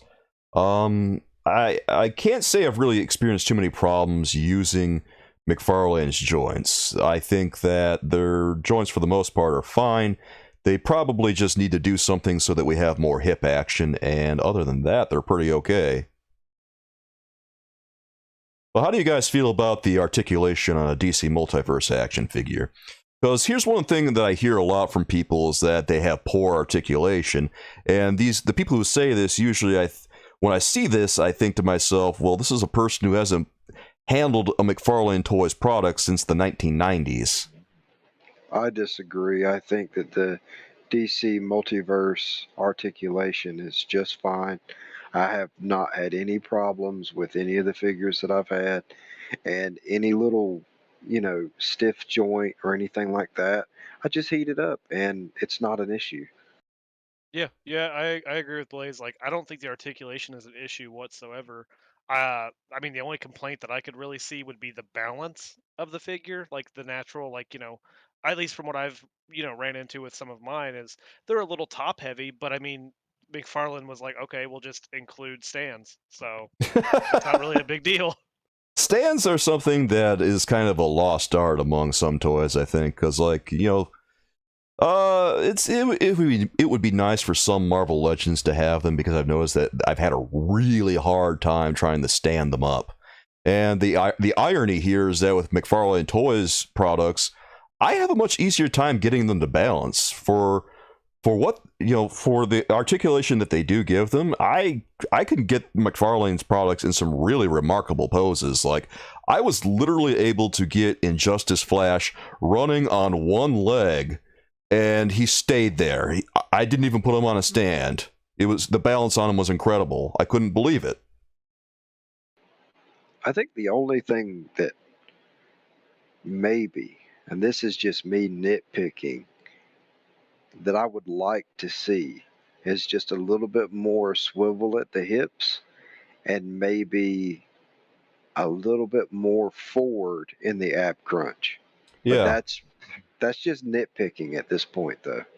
Yeah, if he does something with the hips so that there's a little bit more action in them, and then he does a proper ab crunch, I think it's game over. I think Marvel Legends is going to be hurting. Yeah, I agree. And I agree with everything that Blaze said. The only thing that I would add, and this is just personally like from a I guess it's a nitpick from like own personal, just like aesthetically looking at the figure. I don't know what it is, and don't judge me on this, but I feel like the butts of McFarlane figures look a little odd. Like they're a little too long. Oh boy, yeah. That really reminds me of Year 2 Batman. That one had trunks that were a little too short. He really needed to make bigger trunks to balance out the legs of that action figure. I think that it's because of the rubber.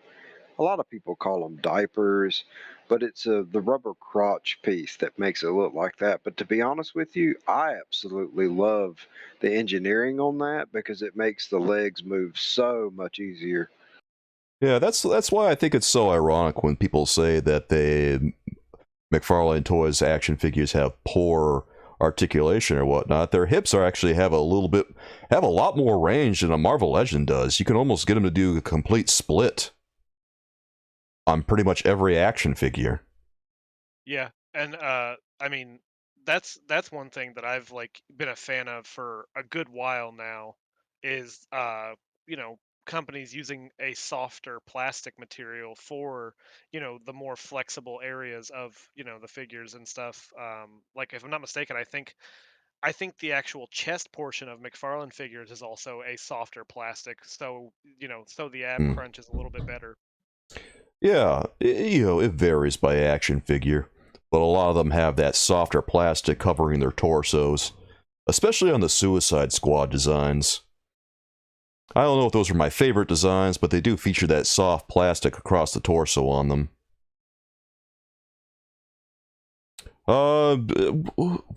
What's the most awkward looking, butt that you've seen in a DC Multiverse, Draven?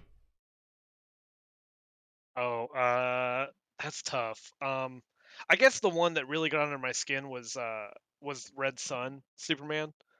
Really? I never had that one. I mean, again, the sculpting on him is phenomenal. Like, and I think it's a credit to the fact that like McFarlane figures used to start out as pretty much statues, you know. Well, they've But come a like, long way over the past 20 years, that's for sure. oh yeah, and like again, I mean, they clearly have handled it very well, and they clearly have a talented, you know, design team and stuff.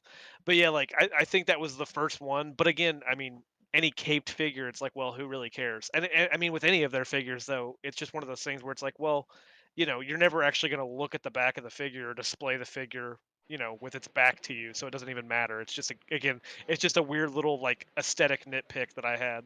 I would love to see a picture over this on the Discord if you have time. I Well, can do that. there's really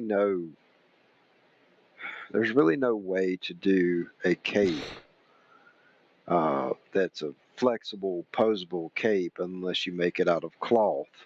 Um, they've tried you know, different rubbers. Yeah, they've tried different rubbers, and there was a cloth cape included with the Year 2 Batman that was actually pretty good. Yeah, I really like that cloth cape. I'm hoping to see another Batman cape made that way. Do you think a cloth cape on that, like that, for Batman could ever become a standard ever again? I would like it to, but I also like the rubber cape. Oh, and sometimes I wouldn't mind even having a plastic cape if it's supposed to drape around him, kind of like Yeah. the Year 2 Batman. Yeah. The Year 2 Batman came with a cape that doesn't have any wires or anything, but it's one of those second choices that you can have to display him. I think that Year 2 Batman was exciting in concept, but in execution was very flawed. He came with this very large statue cape where once you put it on him, it had little bars on the bottom of it that would hold it in place, and you could detach this Batman's head and put the cloth cape back on him along with his arms, because you had to take the arms off to put that giant molded cape on him. Every time I see the Year 2 Batman, I just think of the Scooby-Doo Batman for some reason. The Scooby-Doo Batman. Are you talking about that old cartoon where Batman and Robin appeared? I'm in. And yeah, and they were fighting like the Joker and Penguin, I think. Yeah, and then Scooby and the gang helped them out. Yeah, I remember that one. That was a fun cartoon. I miss that kind of stuff. When I look at the Year 2 Batman, I often wonder, where's Robin? Man, we need a good classic Robin. You know that? I mean, they have the mold. They made Carrie Kelly. Yeah, they did. They really did, didn't they? They got Carrie Kelly. They made Damian Wayne. Sooner or later, they got to get to all the other Robins. I want a classic Tim Drake Robin. Tim Drake. I always liked Tim Drake. I thought he was a good Robin. There's another thing too that I was actually going to ask how you guys felt about. Yeah. I mean, I don't see it getting talked about a lot, but I mean, both Hasbro or McFarlane, like, I think that would actually be a pretty decent selling point for some, some more major figures. Is giving different capes. Like even if Hasbro would never do cloth, right? Give us like at least one cape that looks like it's blowing in the wind, and then like one idle cape and stuff like that. Like I think that both McFarlane and Hasbro could benefit from doing that with certain figures. Oh yeah, that would be fun. They sort of did that with that Year 2 Batman statue thing, but I know what you mean here. They also kind of did it with the heavy metal Batman, the one that came in the Merciless Build-A-Figure set. Yeah, I know which one you're talking about. Yeah, that was also a phenomenal figure, just in general, though. Oh yeah, that one was sick. I got my girlfriend Astrid got me the Target exclusive one that was battle damaged, and that was pretty good. His hips didn't have any movement at all, which was probably the most disappointing part about him. But otherwise, he was great. Nice. Yeah. That reminds me. If you ever want an unmasked head for him, I actually have I have 3 different variations, all with different lengths of hair, for the Merciless Batman. Oh, sick. That I can 3D print if you ever wanted them. Yeah. Nice. All right, I'll let you know, man. I still need to get 2 of the action figures from the Merciless wave.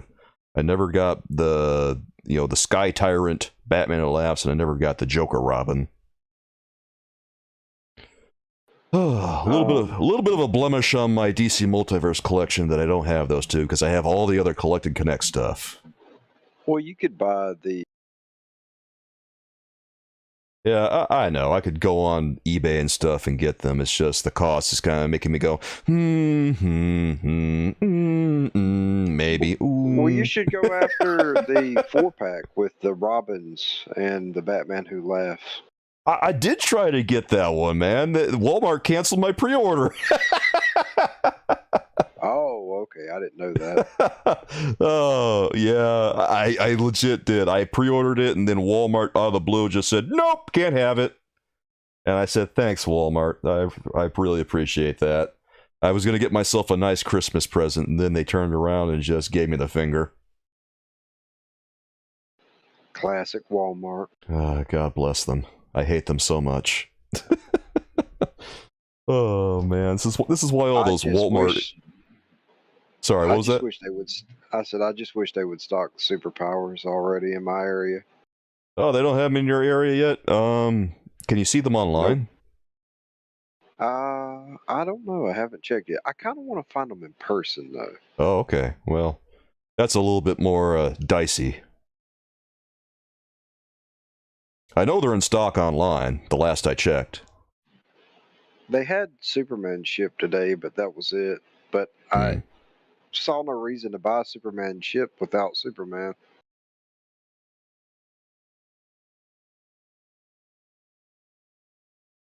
See.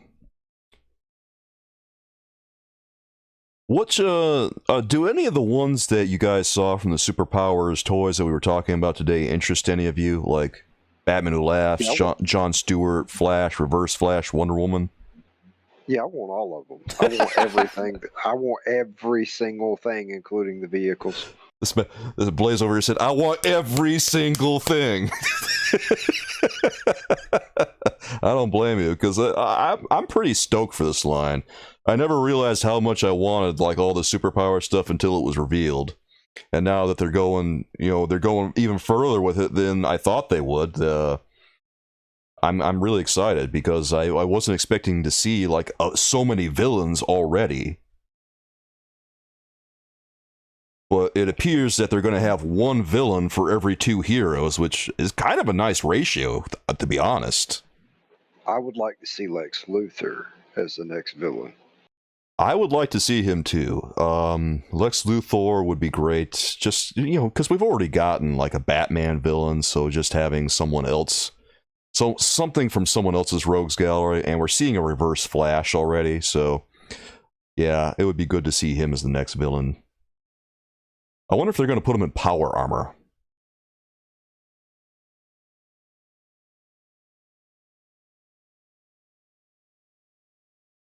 I could see him being in the Superman suit.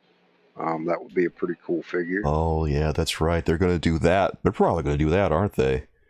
I'm going to laugh if that one turns out to be better than the Target exclusive Lex Luthor in his power armor. I have the DC Multiverse version of that one. I do not have the normal version, the Target exclusive one. Okay. But I have the one that comes with the chair. The Dark Side one. Yeah. Yeah, I have that one too. It's another one of those action figures that I just kind of have stored away, waiting to get reviewed.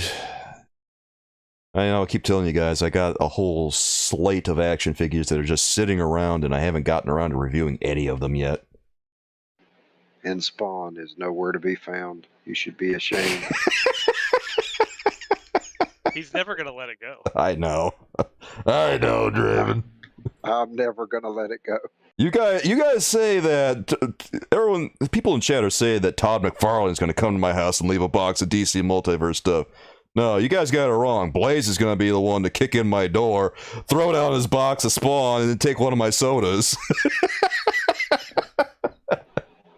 No, I don't really want the soda. I just want you to have the Spawn figures. He's gonna watch you read Spawn comics as he's unpacking the Spawn figures and putting them on shelves. Well, there's volume 1. You be sure you get to volume 2 now before I leave. Now, I did tell you that Todd has made his trade paperbacks really affordable. Yeah, you told me. Spawn comics. I'm going to have to get one of those soon. How much are they? $10. $10. God, good God, that's a pretty good deal. How many comics are in one of those? It is a trade paperback. I believe there is 4 or 5 comics in it. 4 or 5 comics for $10? Yeah, that's not bad. That's like about $2 a comic, depending on how many there actually is. Yeah, it's not bad. I could get into that. You can go to McFarlane's website and actually order the book off of it. Oh, of course.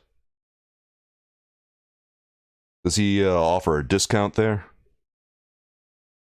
I'm not sure. I haven't ordered anything from McFarlane.com yet. I'm waiting to. I'm actually going to order one of the, the 5-pack figure sets or whatever. You ever think how amazing it is that this guy does all of his comic books and he has his own toy line at the same time.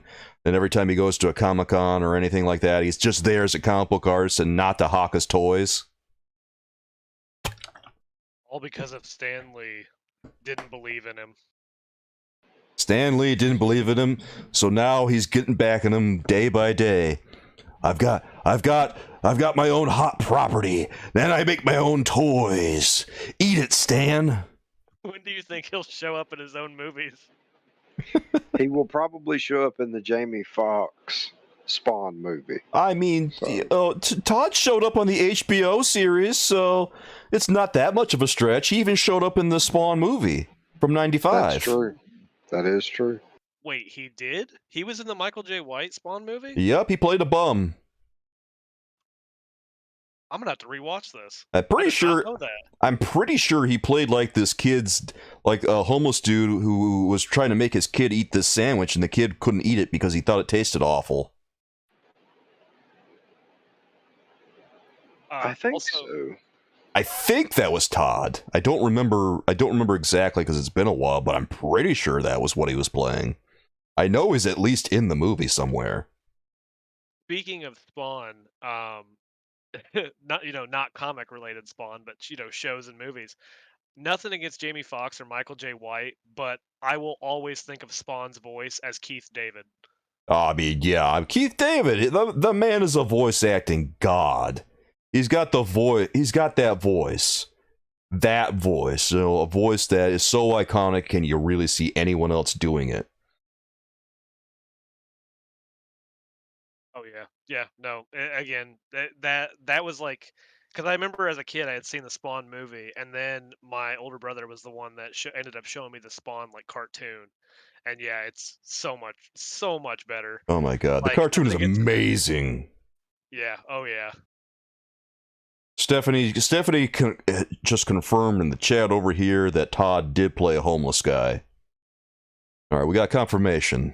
Nice. All right, my memory's not failing me, guys. I'm not that old yet. We should bring Stephanie into the chat. Yeah, we should bring Stephanie in. I don't know if she wants to chat, but she's welcome to.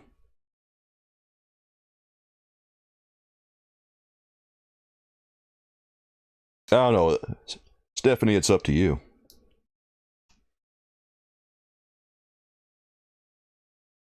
Ugh. Keith David, man, I love him. He's got this voice that's got this perfect tinge of like evil about it, you know? Keith David as Mephisto, 2023. I would watch that. Yes. Yeah, I would too. Please. Come join us. He's in the same. We shall surpass the 1,001. What was it? 1,100 views. The last time I looked at the last live stream that we did. I don't think this one is going to surpass that because the DC Multiverse stuff is not as popular as Marvel Legends, unfortunately. That is lies. I don't know what it is. I always get just massive clicks on Marvel Legends stuff, and then people are just kind of coming in to say mean things about DC Multiverse.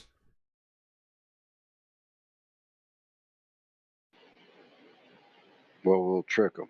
We'll title it Marvel Legends and then just show all DC Multiverse. I believe they call that a bait and switch.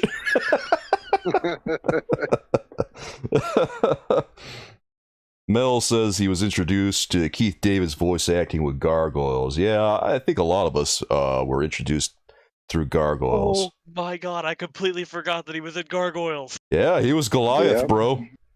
Yeah, he was. I completely forgot about that. 100%. Greatest voice actor ever.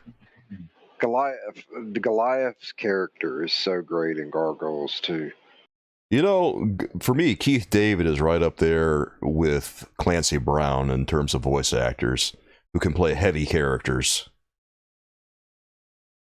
Because Clancy Brown, he's done his share of voice acting too, and he's done Lex Luthor. Yeah. And he was Surtur pretty recently.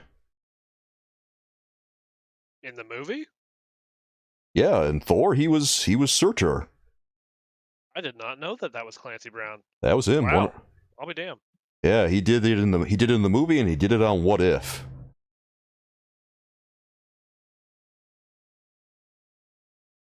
Clancy Brown, that man will say no to nothing. He was also Lex Luthor pretty recently again in Lego DC Supervillains, the game. Hey, there's nothing wrong with that. The Lego games are always a good time. I was kind of surprised to hear his voice again when I was playing it. I was just like, is that Clancy Brown? Oh my god. And then the Joker came on screen and he started talking. I'm like, wait, is that Mark Hamill? I thought he retired. You can never leave behind Joker. Yeah, he was supposed to retire from Joker back in 2011, and then it just never happened. Like, they keep drawing him back in. First, it's for the Killing Joke, and then he does Joker's type stuff on the Flash, and then the guy for who did the Joker's voice for Lego DC Super stuff couldn't show up. So who do they get? They bring in Mark Hamill. Well, it's been 4 years. Let's see if he shows up again at age 70.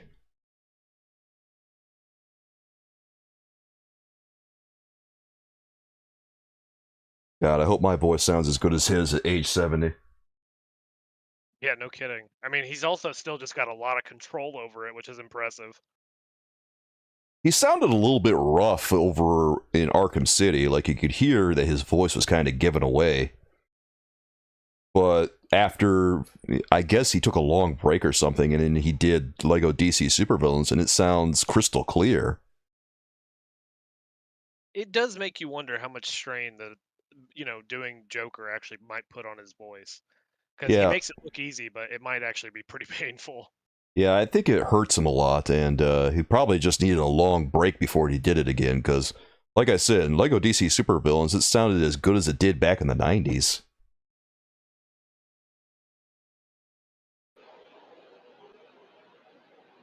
Yeah, I have no idea what my voice will sound like when I'm 70 years old. No, mine will probably sound like gravel on hot rocks. No, just it'll probably sound like a blade scraping on hot gravel. That's what mine's going to sound like in a few years, I bet. Probably no one will be able to understand what I'm saying. I think my southern accent will deepen. The accent will consume you. You're going to become the physical embodiment of Texas.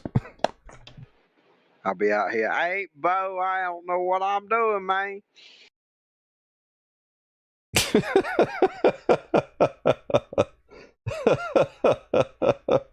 Well, as long as you're happy, right? Hey, listen, as long as I'm happy and I've got my action figures, I don't really care what I sound like. All that matters is we got our toys, bro. That's all that matters anymore. Yeah. Oh, yeah. Food doesn't matter. Video game consoles, forget about it. Computers don't work anymore, who cares? Because I got my toys. I'll just be alone in the desert with my toys. Just imagine the final words on one's deathbed. Bury me with my toys.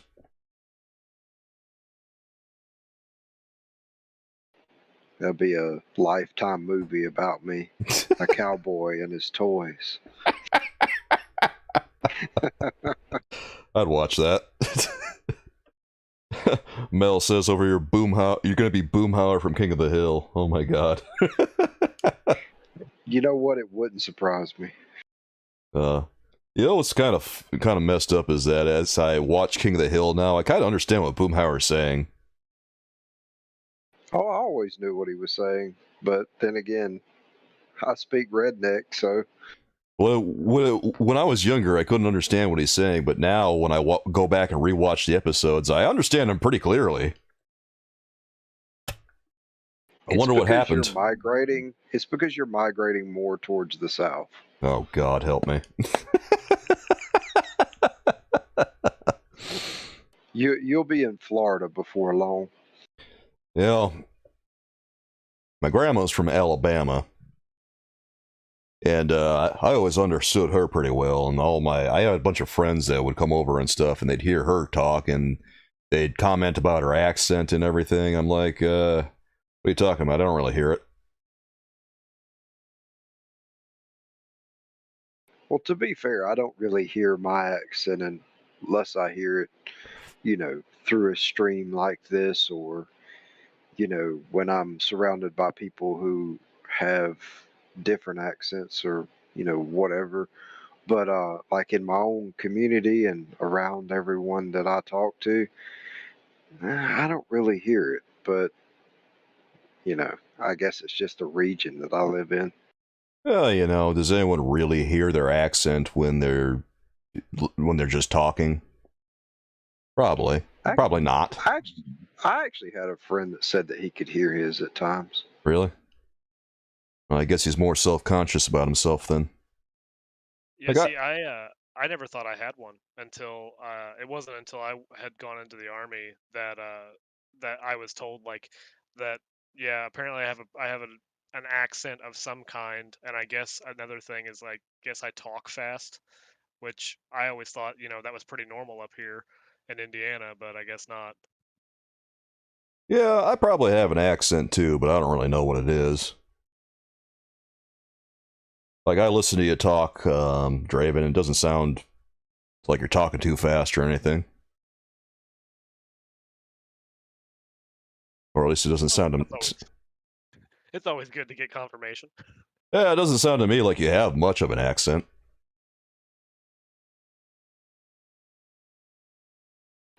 I, on the other hand, know that I do. Well, no... I think it's a source of pride.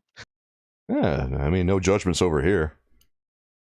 I think it's funny that people keep commenting on the Texas accent, like, well, yeah, he's from Texas. What's he going to sound like?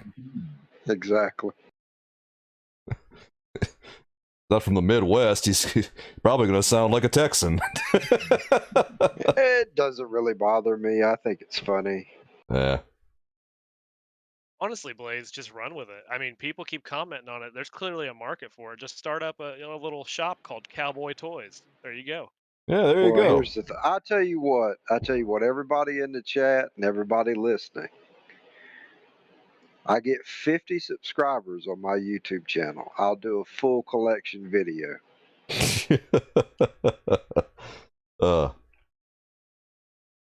You know what? I would watch that. Do you have a channel going on, Blaze? No, not currently. Okay. Yeah, starting a YouTube channel like this is it takes a lot of know-how. But I'll do it, and I'll have commentary over everything. So I get 50 subscribers, I'll show off my large action figure collection, and I'll have commentary over the top of it. I think it would be pretty easy to get 50 subscribers. And it's not that hard to get like subscribers initially, I don't think. It just depends what kind of topic you start with. Don't encourage them. I was making up a number that I know I won't never gonna get to. You're making up a number. I mean, I got a little weight I can throw around. I could drive some traffic over there. I mean, I got almost 4,000 subscribers. You think I can't get you to 50? Dream on, man. Oh boy, here we go. Should have chosen a crazy number like 1,000. I don't know if I could pull that off for you, but I could pull out 50. I was thinking 50 because I didn't think I could get to 50. And well, I'm not really regretting it, but if I wake up to 50 subscribers in the morning, I will have your video by the end of the week. Everyone, go subscribe to Blaze the Bandit.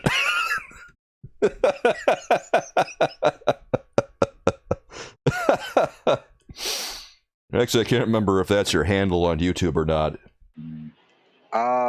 Yeah, it is my handle on YouTube. Oh, is it? Okay. Well, go subscribe to Blaze the Bandit, guys. We gotta get him to 50 subscribers so he can do his collection video. Prepare yourself, Blaze. And I'll start it at spawn.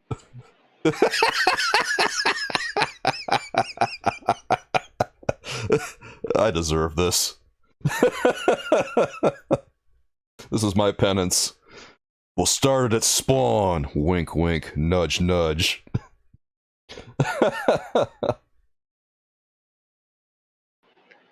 I think I have everything that has been released so far from the Spawn line itself, except Haunt and the new Throne Spawn. Like, do you have everything dating back to when he first released his Spawn line? No, but I'm working on it. Man, I was preparing myself for a second there for you to say yes. I was ready to have my mind blown. There are a few things that I do want from the original Spawn line, and I'm working on getting them. Do you have any of those original Spawn toys? I have a few McFarlane figures, but I don't think I have any of the original Spawn stuff outside of maybe the original. Okay. So you have like the original... Yeah, like the first set that he ever made that were articulated. Yeah. As I recall, that line had Spawn and Medieval Spawn and Yeah, Violator, Overwatch, Overkill. I had the regular Spawn, Medieval Spawn. I think I had one of the villains. It was probably Overkill or Violator or Clown. I just used those spawns with my Batman the Animated Series figures when I was a kid. Hmm. Having that crossover early, man. We were really predicting. You were really predicting the future then. I guess so, because years later I learned that there actually was a crossover. Who would have guessed that Batman would go from Hasbro to Mattel and finally to McFarlane after all this time? Batman has to be, if not the top, one of the top heroes that has had the most crossovers. I think you're right. I think he's probably had more crossovers than any other hero, because Spider-Man's had a few, but I don't think he's had as many as Batman.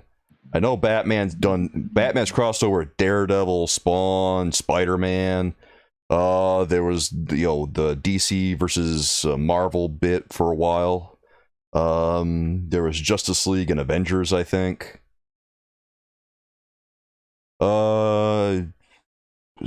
Oh yeah, there was Batman and Punisher twice. Batman and Aliens, Batman and Predator, Yep. Batman and Scooby-Doo, Batman and Spawn. Was there Batman and Terminator? I'm not sure. I know that there was RoboCop and Terminator, Yeah, I remember that. Batman and Power Rangers. As I recall, the RoboCop versus Terminator stuff was pretty sweet at the time. I never had any of those Batman comics, though. and the Ninja Turtles. Oh yeah, that happened too, didn't it? I completely forgot about that. God, they've had so many crossovers, I can't even remember them all. I'm gonna have to go look up and see what he's crossed over with. The Justice League also crossed over with Power Rangers. Because of course they did.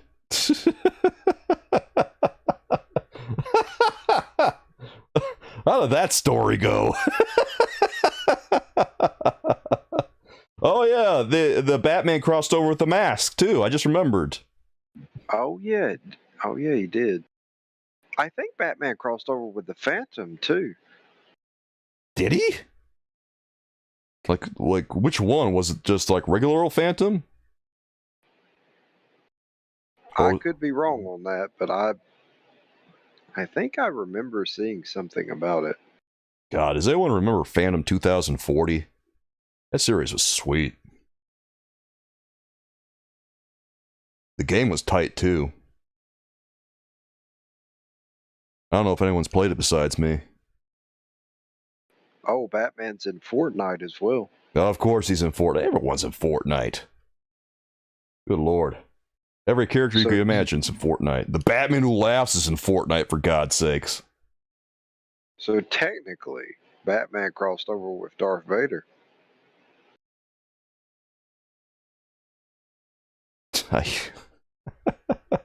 uh, You're not wrong, but I gotta cross a line somewhere. Alright, Mel remembers Phantom 2040. Does anyone here play Fortnite besides me?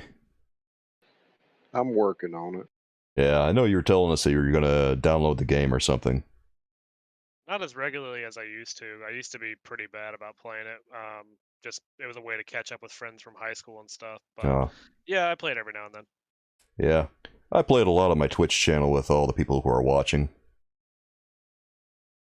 I'm probably gonna play it tomorrow with my boy, the Ass Man, aka Will Barracks. Wilbur. Yeah. He's not as crazy over here as he is on my Twitch channel because I guess he doesn't know as much about action figures. But he tries. Yeah, I need to get him some Spawn figures too.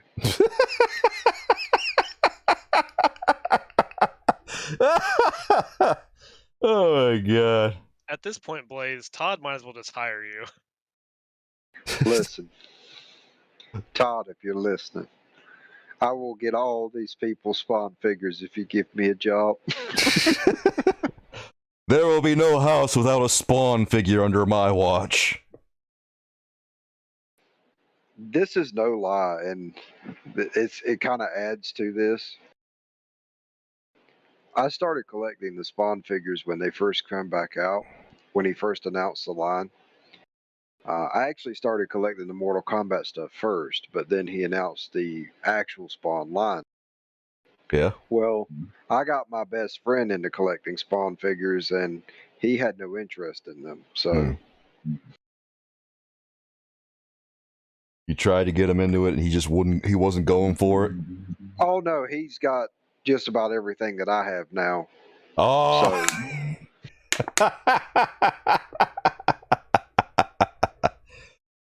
I think that Todd needs to hire you, Blaze. I think you're a good hype man.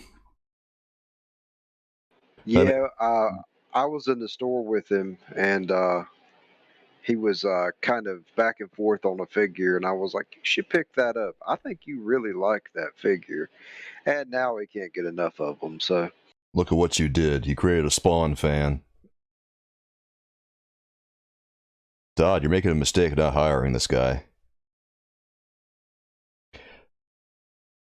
I mean, you are a great hype man after all. I mean, I've seen all the t-shirts that you made over on the Discord. oh yeah, I'm not done yet. I'm still working on a couple of more. Oh, man. I was actually looking for the PNG of the Astra Dolphin one because I thought that one was extremely funny. Oh yeah, I can give it to you later. I have it if you can't find it and still need it. Oh, yeah, definitely. I appreciate that, man. Are you actually going to open up a PO box? I'm thinking about it now. I actually closed mine a while back because of lack of use. Like, I used to run an art channel, but now with everything that's going on now, I think I might open it back up. I might do it maybe next month or the month after. All right. Well, if you open it back up, let me know.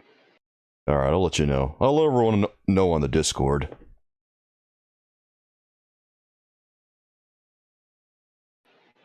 Let's see. What time is it, guys? Yeah, let me know as well, Keever. All right. And also, let me know what legend you would like, but Hasbro has never made. Okay. I'll have to think about that one. What legend they've never made? You don't get a choice with me. You're getting a box full of Spawn. And Penguin. Yeah. Oh, Penguin? Oh, I'm sold out. Okay, we gotta open this bad boy up, guys.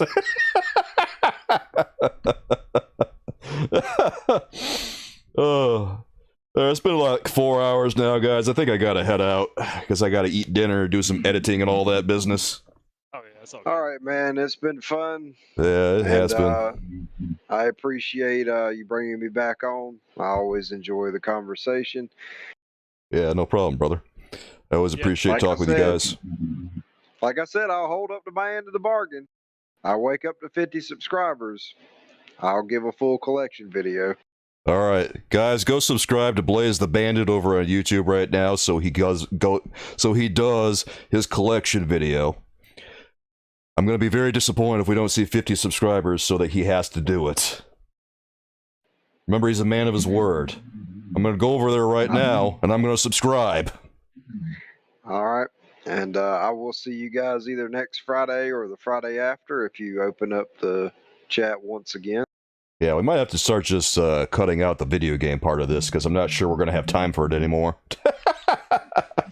Well, I mean, either way, this is fun. Yeah. If you want to do this or play video games, it's totally up to you. Yeah, I'll probably have to put a pin in the video game stuff unless people really, really want to see it. I'm gonna play it by ear and see what happens, guys. All right, man. Well, it's been fun. Yeah, it's been fun. I'll see you guys again real soon. Yeah. I'll see you guys next Friday, same time, same place. And thanks for watching, everyone. I don't know what we're going to talk about. Well, actually, I guess we'll talk about HasLab stuff, right? Because HasLab reveals are coming tomorrow. So, we've already got our next topic. Life is good. Yeah, it's never slow. Yeah. Sure isn't. All right. Thanks for joining me, guys. Draven, Blaze, great talking with you. I'm gonna head out now because I gotta take care and just relax for a little bit. It's been a kind of a long day. Stephanie, thanks for joining me. Mel, thanks for being here too, and everyone else that showed up today, I really appreciate it. I'll see you guys again real soon. Until next time, until next time, everyone. With love from me to you. Bye-bye.